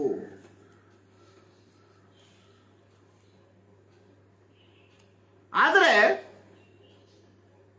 ಈ ಉಪವಾಸವನ್ನ ಮಾಡುವಂತಹ ಸಂದರ್ಭದಲ್ಲಿ ಪಾಲಿಸಬೇಕಾದ ಕೆಲವು ನಿಯಮಗಳ ಕುರಿತಾಗಿ ಸರ್ವಶಕ್ತನಾದ ದೇವರು ಇಸ್ರಾಯೇಲ್ಯರಿಗೆ ತಿಳಿಸಿರುವಂಥದ್ದಾಗಿ ನಾವು ನೋಡುತ್ತೇವೆ. ಆ ನಿಯಮಗಳು ಯಾವುದೆಂಬುದಾಗಿ ನಾವು ನೋಡುವಂತಹ ಸಂದರ್ಭದಲ್ಲಿ, ಆ ದಿನದಲ್ಲಿ ಏನ್ ಮಾಡಬಾರ್ದು? ಇಸ್ರಾಯೇಲಿಯರು ಯಾವ ವಿಧವಾದ ಕೆಲಸವನ್ನ ಮಾಡಬಾರ್ದು. ಯಾರಾದರೂ ಯಾವತ್ತು ಆ ಒಂದು 7ನೇ ತಿಂಗಳಿನ 10ನೇ ದಿನದಲ್ಲಿ ದೋಷ ಪರಿಹಾರಕ ಯಜ್ಞದ ಆ ದಿನದಲ್ಲಿ ಇಸ್ರಾಯೇಲಿಯರು ಯಾವ ವಿಧವಾದಂತಹ ಕೆಲಸವನ್ನು ಮಾಡದೆ ಉಪವಾಸದಂದಿದ್ದು ಆ ದಿನವನ್ನ ಆಚರಿಸಬೇಕು ಎಂಬುದಾಗಿ ಆಗಿತ್ತು. ಆದರೆ ಕಾಲಕ್ರಮೇಣ ಏನಾಯಿತು? ಇಸ್ರಾಯೇಲ್ಯರು ದೇವರ ನಿಯಮಗಳನ್ನು ತೂರು ಬಿಟ್ರು. ಯಾಜಕಕಾಂಡ 23ನೇ ಅಧ್ಯಾಯದಲ್ಲಿ ನಾವು ಅದನ್ನು ನೋಡ್ತೇವೆ. ಯಾಜಕಕಾಂಡ 23ನೇ ಅಧ್ಯಾಯಕ್ಕೆ ನಾವು ಬರುವಂತಹ ಸಂದರ್ಭದಲ್ಲಿ 26ನೇ ವಾಕ್ಯ, ಯೆಹೋವನು ಮೋಶೆಗೆ ಹೇಳಿದ್ದೇನೆಂದರೆ, ಅದೇ ತಿಂಗಳ 7ನೇ ತಿಂಗಳಿನ 10ನೆಯ ದಿನವು ಸರ್ವ ದೋಷ ಪರಿಹಾರಕ ದಿನ. ಅದರಲ್ಲಿ ದೇವಾರಾಧನೆಗೆ ಸಭೆ ಕೂಡಬೇಕು. ನೀವು ಪೂರ್ಣವಾಗಿ ಉಪವಾಸ ಮಾಡಬೇಕು. ಆ 28ನೇ ವಾಕ್ಯ, ಆ ದಿನದಲ್ಲಿ ಯಾವ ಉದ್ಯೋಗವನ್ನು ನಡೆಸಬಾರದು. ಯಾವನಾದರೂ ಆ ದಿನದಲ್ಲಿ ಉಪವಾಸ ಮಾಡದೆ ಹೋದರೆ 29ನೇ ವಾಕ್ಯ ಕುಲದಿಂದ ತೆಗೆದು ಹಾಕಲ್ಪಡಬೇಕು. 30ನೇ ವಾಕ್ಯ ಯಾವನಾದರೂ ಆ ದಿನದಲ್ಲಿ ಕೆಲಸವನ್ನು ಸ್ವಲ್ಪವಾಗಿ ನಡೆಸಿದರೂ ಅವನನ್ನು ಇಸ್ರಾಯೇಲ್ಯರಲ್ಲಿ ಇರದಂತೆ ನಾಶ ಮಾಡುತ್ತೇನೆ. ಆ ದಿನದಲ್ಲಿ ಯಾವ ಕೆಲಸವನ್ನು ನೀವು ಮಾಡಬಾರದು. ನೋಡಿ, ಇದು ಯೆಹೋವನು ಇಸ್ರಾಯೇಲ್ಯರಿಗೆ ಕೊಟ್ಟಂತಹ ಒಂದು ನಿಯಮ. ಯಾವತ್ತು ದೋಷ ಪರಿಹಾರಕ ದಿನದಲ್ಲಿ ನೀವೇನ್ ಮಾಡಬೇಕು? ಉಪವಾಸ ಮಾಡಬೇಕು. ಪೂರ್ಣವಾಗಿ ಉಪವಾಸ ಮಾಡಬೇಕು, ಅರ್ಧ ಉಪವಾಸ ಮಾಡಬಾರದು. ಆ ದಿನದಲ್ಲಿ ನೀವು ಯಾವ ಕೆಲಸವನ್ನ ಮಾಡಬಾರ್ದು. ನೀವು ಮಾತ್ರವಲ್ಲ, ನಿಮ್ಮ ಮನೆಯಲ್ಲಿರುವಂತಹ ಯಾವ ವ್ಯಕ್ತಿಗಳು ಸಹ ಯಾವ ವಿಧವಾದ ಕೆಲಸವನ್ನ ಮಾಡಬಾರ್ದು. ಆ ರೀತಿ ಯಾರಾದರೂ ಕೆಲಸ ಮಾಡಿದ್ರೆ ಅಂಥವರನ್ನ ಏನ್ ಮಾಡಬೇಕು? ಕುಲದಿಂದ ತೆಗೆದುಹಾಕಬೇಕು. ಆದರೆ ಕಾಲಕ್ರಮೇಣ ಏನಾಯ್ತು? ಇಸ್ರಾಯೇಲ್ ಮಕ್ಕಳು ಧಾರ್ಮಿಕ ವಿಧಾನಗಳನ್ನ ಪಾಲಿಸುವಂತಹ ವ್ಯಕ್ತಿಗಳಾಗಿ ಮಾರ್ಪಟ್ಟರು. ನಾವು ಯೆಶಾಯನ ಪ್ರವಾದನಾ ಗ್ರಂಥದಲ್ಲಿ ಓದಿದ್ವಿ, ನಾವು ಉಪವಾಸ ಮಾಡಿದ್ದೇವೆ. ನಾವು ಏನ್ ಮಾಡಿದ್ದೇವೆ? ಉಪವಾಸವನ್ನ ಮಾಡಿದ್ದೇವೆ. ನಾವು ನಮ್ಮ ಆತ್ಮವನ್ನ ಕುಂದಿಸಿಕೊಂಡಿದ್ದೇವೆ. ಆದರೆ ನೀನು ನಮ್ಮನ್ನು ಗಮನಿಸದೆ ಇರುವುದೇನು? ಇದು ಇಸ್ರಾಯೇಲಿಯರು ಯೆಹೋವನ ಸಂಗಡ ಹೇಳುವಂತಹ ಒಂದು ಫಿರ್ಯಾದಿ, ಯೆಹೋವನ ಸನ್ನಿಧಿಯಲ್ಲಿ ಹೇಳುವಂತಹ ಒಂದು ಕಂಪ್ಲೇಂಟು, ಅಥವಾ ಅವರಲ್ಲಿರುವಂತಹ ಒಂದು ಕಳವಳ. ಅದಕ್ಕೆ ಯೆಹೋವನು ಹೇಳುವಂತಹ ಪ್ರತ್ಯುತ್ತರ ಆರಂಭದ 2 ವಾಕ್ಯಗಳಲ್ಲಿ ಸರ್ವಶಕ್ತನಾದ ದೇವರು ಪ್ರವಾದಿಯಾದ ಯೆಶಾಯನ ಮೂಲಕವಾಗಿ ಹೇಳ್ತಾ ಇದ್ದಾನೆ. ಗಂಟಲೆತ್ತಿ ಕೂಗು, ಸಂಕೋಚ ಪಡಬೇಡ, ಕೊಂಬಿನಂತೆ ದನಿಗೈದು ನನ್ನ ಜನರಿಗೆ ಅವರ ದ್ರೋಹವನ್ನ ತಿಳಿಸು, ಅವರ ಪಾಪವನ್ನ ತಿಳಿಸು. ಏನು ಅವರು ಮಾಡಿದಂತಹ ಪಾಪ? 2ನೇ ವಾಕ್ಯದಲ್ಲಿ ಹೇಳ್ತಾ ಇದ್ದ, ಅವರದ್ದು ದಿನವೂ ನನ್ನ ದರ್ಶನಕ್ಕಾಗಿ ಬಂದು ನನ್ನ ಮಾರ್ಗವನ್ನು ತಿಳಿದುಕೊಳ್ಳುವುದರಲ್ಲಿ ಹೆಚ್ಚಳ ಪಡುತ್ತಾರೆ. ತನ್ನ ದೇವರ ನಿಯಮವನ್ನು ಬಿಡದೆ ಧರ್ಮವನ್ನಾಚರಿಸುವ ಜನಾಂಗವ ಎಂಬಂತೆ ಧೈರ್ಯವಾಗಿ ನನ್ನಿಂದ ನ್ಯಾಯವಿಧಿಗಳನ್ನು ಕೇಳಿಕೊಂಡು ದೇವ ದರ್ಶನದಲ್ಲಿ ಆನಂದಿಸುತ್ತಾರೆ. ಆದರೆ 4ನೇ ವಾಕ್ಯದಲ್ಲಿ ದೇವರು ಹೇಳುವಂಥದ್ದು, ಇಗೋ ನಿಮ್ಮ ಉಪವಾಸದ ದಿನದಲ್ಲಿಯೂ ನಿಮ್ಮ ನಿತ್ಯದ ಕೆಲಸವನ್ನ ನಡೆಸಿ ನಿಮ್ಮ ಆಳುಗಳನ್ನ ದುಡಿತಕ್ಕೆಳೆಯುತ್ತೀರಿ ನೋಡಿರಿ. ನೋಡಿ, ಯಾಜಕಕಾಂಡ ಪುಸ್ತಕದಲ್ಲಿ ಯೆಹೋವನು ಹೇಳಿದ್ದು, ದೋಷ ಪರಿಹಾರಕ ಯಜ್ಞದ ದಿನದಲ್ಲಿ ನೀವೇನ್ ಮಾಡಬೇಕು? ಉಪವಾಸ ಮಾಡಬೇಕು. ಪೂರ್ಣವಾಗಿ ಉಪವಾಸ ಮಾಡಬೇಕು. ಆ ದಿನದಲ್ಲಿ ಯಾವ ಕೆಲಸವನ್ನ ಮಾಡಬಾರ್ದು. ನೀವು ಮಾಡಬಾರ್ದು, ನಿಮ್ಮ ದೇಶದಲ್ಲಿರುವಂತಹ ಪರದೇಶಸ್ಥರು ಮಾಡಬಾರ್ದು. ಪರದೇಶಸ್ಥರು ಅಂತ ಹೇಳಿದ್ರೆ ಇವರ ಮನೆಯಲ್ಲಿ ವಾಸ ಮಾಡುತ್ತಿದ್ದಂತಹ ಗುಲಾಮರು, ದಾಸರು. ಯಾಕಂದ್ರೆ ಇಸ್ರಾಯೇಲಿಯರಿಗೆ ದೇವರು ಕೊಟ್ಟಂತಹ ಸ್ಥಳದಲ್ಲಿ ಪರದೇಶಸ್ಥರಿಗೆ ಸ್ಥಳ ಇರಲಿಲ್ಲ. ಯಾಕಂದ್ರೆ 12 ಗೋತ್ರಗಳಿಗೆ ವಿಭಾಗಿಸಿ ಕೊಟ್ಟಿದ್ದಾರೆ ಸ್ಥಳವನ್ನ ದೇವರು. ಅಲ್ಲಿ ಅನ್ಯ ದೇಶಸ್ಥರು ಬಂದು ಜಾಗ ತೆಗೆದುಕೊಂಡು ಮನೆ ಕಟ್ಟೋದಕ್ಕೆ ಸಾಧ್ಯ ಇಲ್ಲ. ಆದ್ರೆ ಇವರ ಮನೆಗಳಲ್ಲಿ ದುಡಿತಕ್ಕೋಸ್ಕರವಾಗಿ ಗುಲಾಮರಿದ್ರು, ದಾಸರುಗಳಿದ್ರು. ಆದ್ರೆ ಯೆಹೋವನು ಹೇಳ್ತಾ ಇದ್ದಾನೆ, ದೋಷ ಪರಿಹಾರಕ ದಿನದಲ್ಲಿ ನಿಮ್ಮ ಮನೆಯಲ್ಲಿರುವಂತಹ ದಾಸರುಗಳು ಸಹ ಯಾವ ಕೆಲಸವನ್ನ ಮಾಡಬಾರ್ದು. ಆದ್ರೆ ಈ ಬುದ್ಧಿವಂತರಾದ ಯಹೂದ್ಯರೇನು ಮಾಡಿದ್ರು? ಈ ದೋಷ ಪರಿಹಾರಕ ದಿನದಲ್ಲಿ ಏನು ಮಾಡಿದ್ರು? ತಾವು ಉಪವಾಸವನ್ನು ತೆಗೆದುಕೊಂಡು ತಮ್ಮ ಆಳುಗಳನ್ನ ಕೆಲಸಕ್ಕೆ ಕಳಿಸ್ಬಿಟ್ರು. ಇಲ್ಲಿ ಹೇಳ್ತಾ ಇದ್ದಾನೆ, ನಿಮ್ಮ ಉಪವಾಸದ ದಿನದಲ್ಲಿಯೂ ನಿಮ್ಮ ನಿತ್ಯದ ಕೆಲಸವನ್ನ ನಡೆಸುತ್ತೀರಿ, ನಿಮ್ಮ ಆಳುಗಳನ್ನು ದುಡಿತ ಕೆಳೆಯುತ್ತೀರಿ ನೋಡಿರಿ. ನಿಮ್ಮ ಉಪವಾಸದ ದಿನಗಳು ಏನಾಗಿದೆ? ವಾಜ್ಯ, ಕಲಹ, ಕೇಡಿದ ಬುದ್ಧು ಇವುಗಳು. ಸೊ ಇವುಗಳು ಮಾಡುವುದರಿಂದ ನಿಮಗೆ ಯಾವ ರೀತಿಯ ಆಧ್ಯಾತ್ಮಿಕವಾದಂತಹ ಉನ್ನತಿ ಸಿಕ್ಕೋದಿಲ್ಲ. ನೀವು ಈಗ ಮಾಡುವ ಉಪವಾಸವು, ನಿಮ್ಮ ಪ್ರಾರ್ಥನೆಯು ಉನ್ನತ ಲೋಕಕ್ಕೆ ಮುಟ್ಟಿಸತಕ್ಕದಲ್ಲ. ನೋಡಿ, 5ನೇ ವಾಕ್ಯ, ಮನುಷ್ಯನು ತನ್ನ ಆತ್ಮವನ್ನು ಕುಂದಿಸಿಕೊಳ್ಳುವುದಕ್ಕಾಗಿ ನಾನು ನೇಮಿಸಿದ ಉಪವಾಸ ದಿನವು ಇಂಥದ್ದು. ನೋಡಿ ಯಾವ ರೀತಿ ಉಪವಾಸ ಮಾಡಬೇಕು. 6ನೇ ವಾಕ್ಯ ನೋಡಿರಿ, ಕೇಡಿನ ಬಂಧಗಳನ್ನು ಬಿಚ್ಚುವುದು, ನೊಗದ ಕಣ್ಣಿಗಳನ್ನು ಕಳಚುವುದು, ಹಸಿದವರಿಗೆ ಅನ್ನವನ್ನು ಹಂಚುವುದು. ನಾನು ಉಪವಾಸ ತೆಗೆದುಕೊಂಡ್ರೆ ನಾನೇನ್ ಮಾಡಬೇಕು? ಆ ದಿನದ ಆಹಾರವನ್ನಾಗಲಿ ಅಥವಾ ಆ ದಿನದ ಆಹಾರದ ಹಣವನ್ನಾಗಲಿ ಯಾರು ಕೊಡಬೇಕು? ಹಸಿದಿರುವ ವ್ಯಕ್ತಿಗೆ ಕೊಡಬೇಕು. ಇದು ಉಪವಾಸ, ದೇವರು ಉದ್ದೇಶಿಸುವಂತಹ ಉಪವಾಸ. ಇಲ್ಲಿ ನಾವು ನೋಡ್ತಾ ಇದ್ದೇವೆ, ಅಲೆಯುತ್ತಿರುವ ಬಡವರನ್ನ ಮನೆಗೆ ಬರಮಾಡಿಕೊಳ್ಳುವುದು, ಬೆತ್ತಲೆಯವರನ್ನು ಕಂಡಾಗ ಅವರಿಗೆ ಒದಿಸುವುದು, ನಿನ್ನಂತೆ ನರನಾಗಿರುವ ಯಾವನಿಗೆ ಆಗಲಿ ಮುಖ ತಪ್ಪಿಸಿಕೊಳ್ಳದಿರುವುದು, ಇವುಗಳೇ ನನಗೆ ಇಷ್ಟವಾದ ಉಪವಾಸ. ನೋಡಿ, ನಮ್ಮ ಶೀರ್ಷಿಕೆ ಅನ್ನುವಂಥದ್ದು ಎಲ್ಲರನ್ನು ಒಳಗೊಳ್ಳುವುದು, ಸರ್ವರನ್ನು ಆಮಂತ್ರಿಸುವಂತ ಕರೆ. ದೇವರು ನಮಗೆ ಕೊಟ್ಟಿರುವಂಥದ್ದು ಎಲ್ಲರನ್ನ. ನಾನು ಇವತ್ತು ಮುಂಜಾನೆ ಹೇಳಿದೆ, ಯೆಹೋವನು ಕೇವಲ ಶೇಮನ ವಂಶದವನಾದ ಅಬ್ರಹಾಮನ ದೇವರು ಮಾತ್ರವಲ್ಲ. ನಾವು ಹೇಳ್ತೇವೆ ಅಬ್ರಹಾಮ. ದೇವರು ಕೇವಲ ಇಸ್ರಾಯೇಲ್ಯರ ದೇವರಲ್ಲ. ಹೌದು, ದೇವರು ಇಸ್ರಾಯೇಲರನ್ನ ಸ್ವಕೀಯ ಪ್ರಜೆಗಳಾಗಿ ಆದುಕೊಂಡ 100%. ದೇವರು ತಾನೇ ಹೇಳ್ದ, ಐ ಆಮ್ ಯುವರ್ ಗಾಡ್, ನಾನೇ ನಿಮ್ಮ ದೇವರು 100ಕ್ಕೆ 100 ಅಂತ ಹೇಳ್ಬಿಟ್ಟು ದೇವರು ಕೇವಲ ಇಸ್ರಾಯೇಲ್ಯರ ದೇವರಲ್ಲ.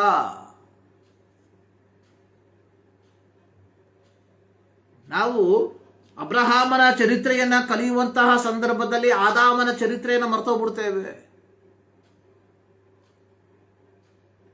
ಅಬ್ರಹಾಮನ ಚರಿತ್ರೆಯನ್ನು ನಾವು ಕಲಿಯುವಂತಹ ಸಂದರ್ಭದಲ್ಲಿ ನೋಹನ ಬೇರೆ 2 ಮಕ್ಕಳ ಚರಿತ್ರೆಯನ್ನು ನಾವು ಮರ್ತೋಗ್ಬಿಡ್ತೇವೆ.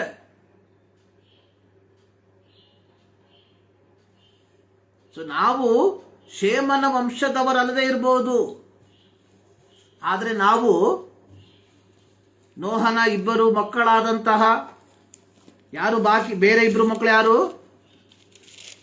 ಹಾಮನು ಮತ್ತು ಜಫೇತನು. ನಾವು ಆಮನ ಸಂತತಿಯವರಲ್ಲ, ನಾವು ಎಫೇಸನ ಸಂತತಿಯವರು. ನಾವು ಇಡೀ ಸಮೂಹ. ಹಾಗಾಗಿ ಎಲ್ಲಿ ಬರ್ತದೆ? ನಾವು we also belong to God. ನಾವು ವಿ ಬಿಲಾಂಗ್ ಟು ಆಡಮ್. ಅದರ ಫಲವಾಗಿ ಇಲ್ಲಿ ದಾವೀದ ಹೇಳ್ತಾ ಇದ್ರೆ, ಸರ್ವ ಜನಾಂಗಗಳು ನಿನಗೆ ಅಡ್ಡ ಬೀಳ್ತದೆ. ಸರ್ವ ಜನಾಂಗಗಳು.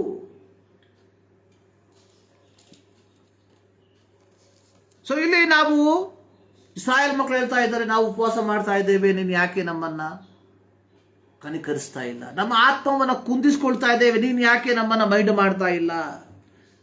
ಯೆಹೋವನು ಹೇಳ್ತಾ ಇದ್ದಾರೆ, ಇಲ್ಲಿ ಯೆಹೋವನು ಹೇಳುವಂಥದ್ದು ಒಂದೇ ಒಂದು ಮಾತು. ನೀವೇನ್ ಮಾಡ್ಬೇಕಾಯ್ತು? ಏನ್ ಮಾಡ್ಬೇಕಾಯ್ತು ನೀವು? ವಿ ಆಲ್ ಇವತ್ತೇನಾಗಿದೆ ಅಂತ ಹೇಳಿದ್ರೆ, we all follow the religious activities. ನಾವು ಧಾರ್ಮಿಕ ವಿಧಿವಿಧಾನಗಳನ್ನ ಪಾಲಿಸುವಂಥದ್ರಲ್ಲಿ ನಾವೇನಾಗಿದ್ದೇವೆ? ಮುಂಚೂಣಿಯಲ್ಲಿ ನಿಂತಿದ್ದೇವೆ. ಆದರೆ ದೇವರ ವಾಕ್ಯಕ್ಕೆ ವಿಧೇಯರಾಗುವಂಥದ್ರಲ್ಲಿ ಸೋತೋಗಿದ್ದೇವೆ.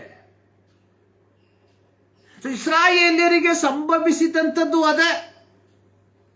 ಅವ್ರು ಹೇಳ್ತಾ ಇದ್ದಾರೆ, ನಾವು ಉಪವಾಸ ಮಾಡ್ತಾ ಇದ್ದೇವೆ, ನಾವು ನಮ್ಮ ಆತ್ಮವನ್ನು ಕುಂದಿಸಿಕೊಂಡಿದ್ದೇವೆ, ಆದರೆ ನೀನು ಯಾಕೆ ನಮ್ಮನ್ನ ಗಮನಿಸ್ತಾ ಇಲ್ಲ? ಆದರೆ ದೇವ್ರು ಹೇಳ್ತಾ ಇದ್ದಾನೆ, ನೀವು ಉಪವಾಸ ಮಾಡ್ತೀರಾ ಕರೆಕ್ಟು, ಆದರೆ ನೀವೇನ್ ಮಾಡ್ತಿದ್ದೀರಾ? ನಿಮ್ಮ ಕೆಲಸದವರನ್ನ, ಆಳುಗಳನ್ನ ದುಡಿತ ಕೆಳಿತಿದ. ಯಾವ ದೇವರು 7ನೇ ತಿಂಗಳಿನ 10ನೇ ದಿನದಲ್ಲಿ ಉಪವಾಸ ಮಾಡಬೇಕು ಎಂಬುದಾಗಿ ಇಸ್ರಾಯೇಲಿಯರಿಗೆ ಹೇಳಿದ್ನೋ, ಅದೇ ದೇವರು ಹೇಳಿದ್ದು ಆ ದಿನದಲ್ಲಿ ನೀವು ಯಾವ ಕೆಲಸವನ್ನ ಮಾಡಬಾರ್ದು. ನಿಮ್ಮ ದೇಶದಲ್ಲಿರುವಂತಹ ಯಾವ ವ್ಯಕ್ತಿಗಳು ಪರದೇಶಸ್ಥನು ಸಹ ಅವತ್ತೇನ್ ಮಾಡಬೇಕು? ವಿಶ್ರಾಂತಿಯನ್ನು ತೆಗೆದುಕೊಳ್ಬೇಕು. ಆದರೆ ಅವರಿಗೆ ಒಂದು ದಿನ ವಿಶ್ರಾಂತಿ ತೆಗೆದುಕೊಳ್ಬಿಟ್ರೆ ಬಿಟ್ಟು ಊಟ ಕೊಡ್ಬೇಕಲ್ಲ. ಅಥವಾ ಆ ದಿನದ ಕೆಲಸ ನಡೆಯದೆ ಹೋದ್ರೆ ನನ್ನ ಜೀವಿತದಲ್ಲಿ ಇಷ್ಟು ಆರ್ಥಿಕವಾಗಿ ನಷ್ಟ ಉಂಟಾಗ್ತದೆ ಎಂಬುದಾಗಿ ನೆನೆಸ್ಕೊಂಡು ಏನು ಮಾಡಿದ್ರು, ಅವರು ಮಾತ್ರ ಉಪವಾಸವನ್ನು ತೆಗೆದುಕೊಂಡು ಕೆಲಸದ ಆಳುಗಳನ್ನ ಕೆಲಸಕ್ಕೆ ತಳ್ಳಿದ್ರು. ದೇವರು ಹೇಳ್ತಾ ಇದ್ದಾರೆ, ನೋ, ನಾನು ನಿಮ್ಮ ಉಪವಾಸವನ್ನು ಅಂಗೀಕಾರ ಮಾಡೋದಿಲ್ಲ. ಇಲ್ಲಿ ಯೆಹೋವನು ಪ್ರವಾದಿಯಾದ ಯೆಶಾಯನ ಮೂಲಕವಾಗಿ ಇಸ್ರಾಯೇಲ್ ಸಮೂಹಕ್ಕೆ ಅಥವಾ ಯಹೂದ ಗೋತ್ರದವರಿಗೆ ಹೇಳ್ತಾ ಇದ್ದಾನೆ, ಸೊ ನೀವೇನ್ ಮಾಡಬೇಕು?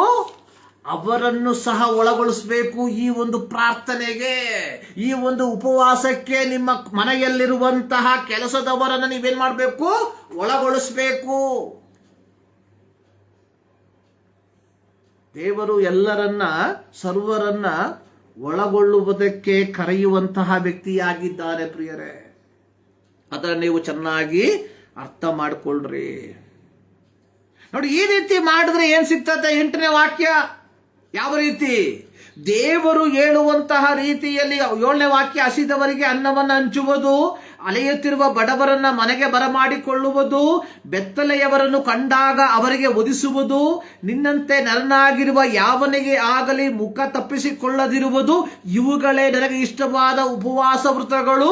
ಇದನ್ನು ಆಚರಿಸುವಾಗ ನಿಮಗೆ ಬೆಳಕು ಉದಯದಂತೆ ಭೇದಿಸಿಕೊಂಡು ಬರುತ್ತದೆ, ನಿಮಗೆ ಕ್ಷೇಮವು ವಿಕಸಿಸುವುದು, ನಿಮ್ಮ ಧರ್ಮವು ನಿಮಗೆ ಮುಂಬಲವಾಗಿ ಮುಂದುವರಿಯುವುದು. ಆಗ ನೀವು ನನ್ನನ್ನು ಮೊರೆಯಿಟ್ಟು ಕರೆದರೆ ಇಗೋ ಇದ್ದೇನೆ ಅನ್ನುವೆನು. So when we accept others, ನಾವು ಇತರರನ್ನ ನಾವೇನ್ ಮಾಡ್ಬೇಕಾ? ಒಪ್ಪಿಕೊಳ್ಳುವಾಗ, ಒಳಗೊಳ್ಳುವಾಗ ದೇವರ ಆಶೀರ್ವಾದ ನಮ್ಮ ಮೇಲೆ ಬರುವಂತದಾಗಿದೆ. ಇದು ಯೆಹೋವನು ಇಸ್ರಾಯೇಲರಿಗೆ ಕೊಟ್ಟಂತಹ ಒಂದು ಸಂದೇಶ. ಇಸ್ರಾಯೇಲ್ಯರೇ, ನೀವು ನನ್ನ ಸ್ವಕೀಯ ಪ್ರಜೆಗಳು, 100ಕ್ಕೆ 100% ಸತ್ಯ. ಇಸ್ರಾಯೇಲ್ಯರೇ, ನಾನು ನಿಮ್ಮ ದೇವರು, 100ಕ್ಕೆ 100% ಸತ್ಯ.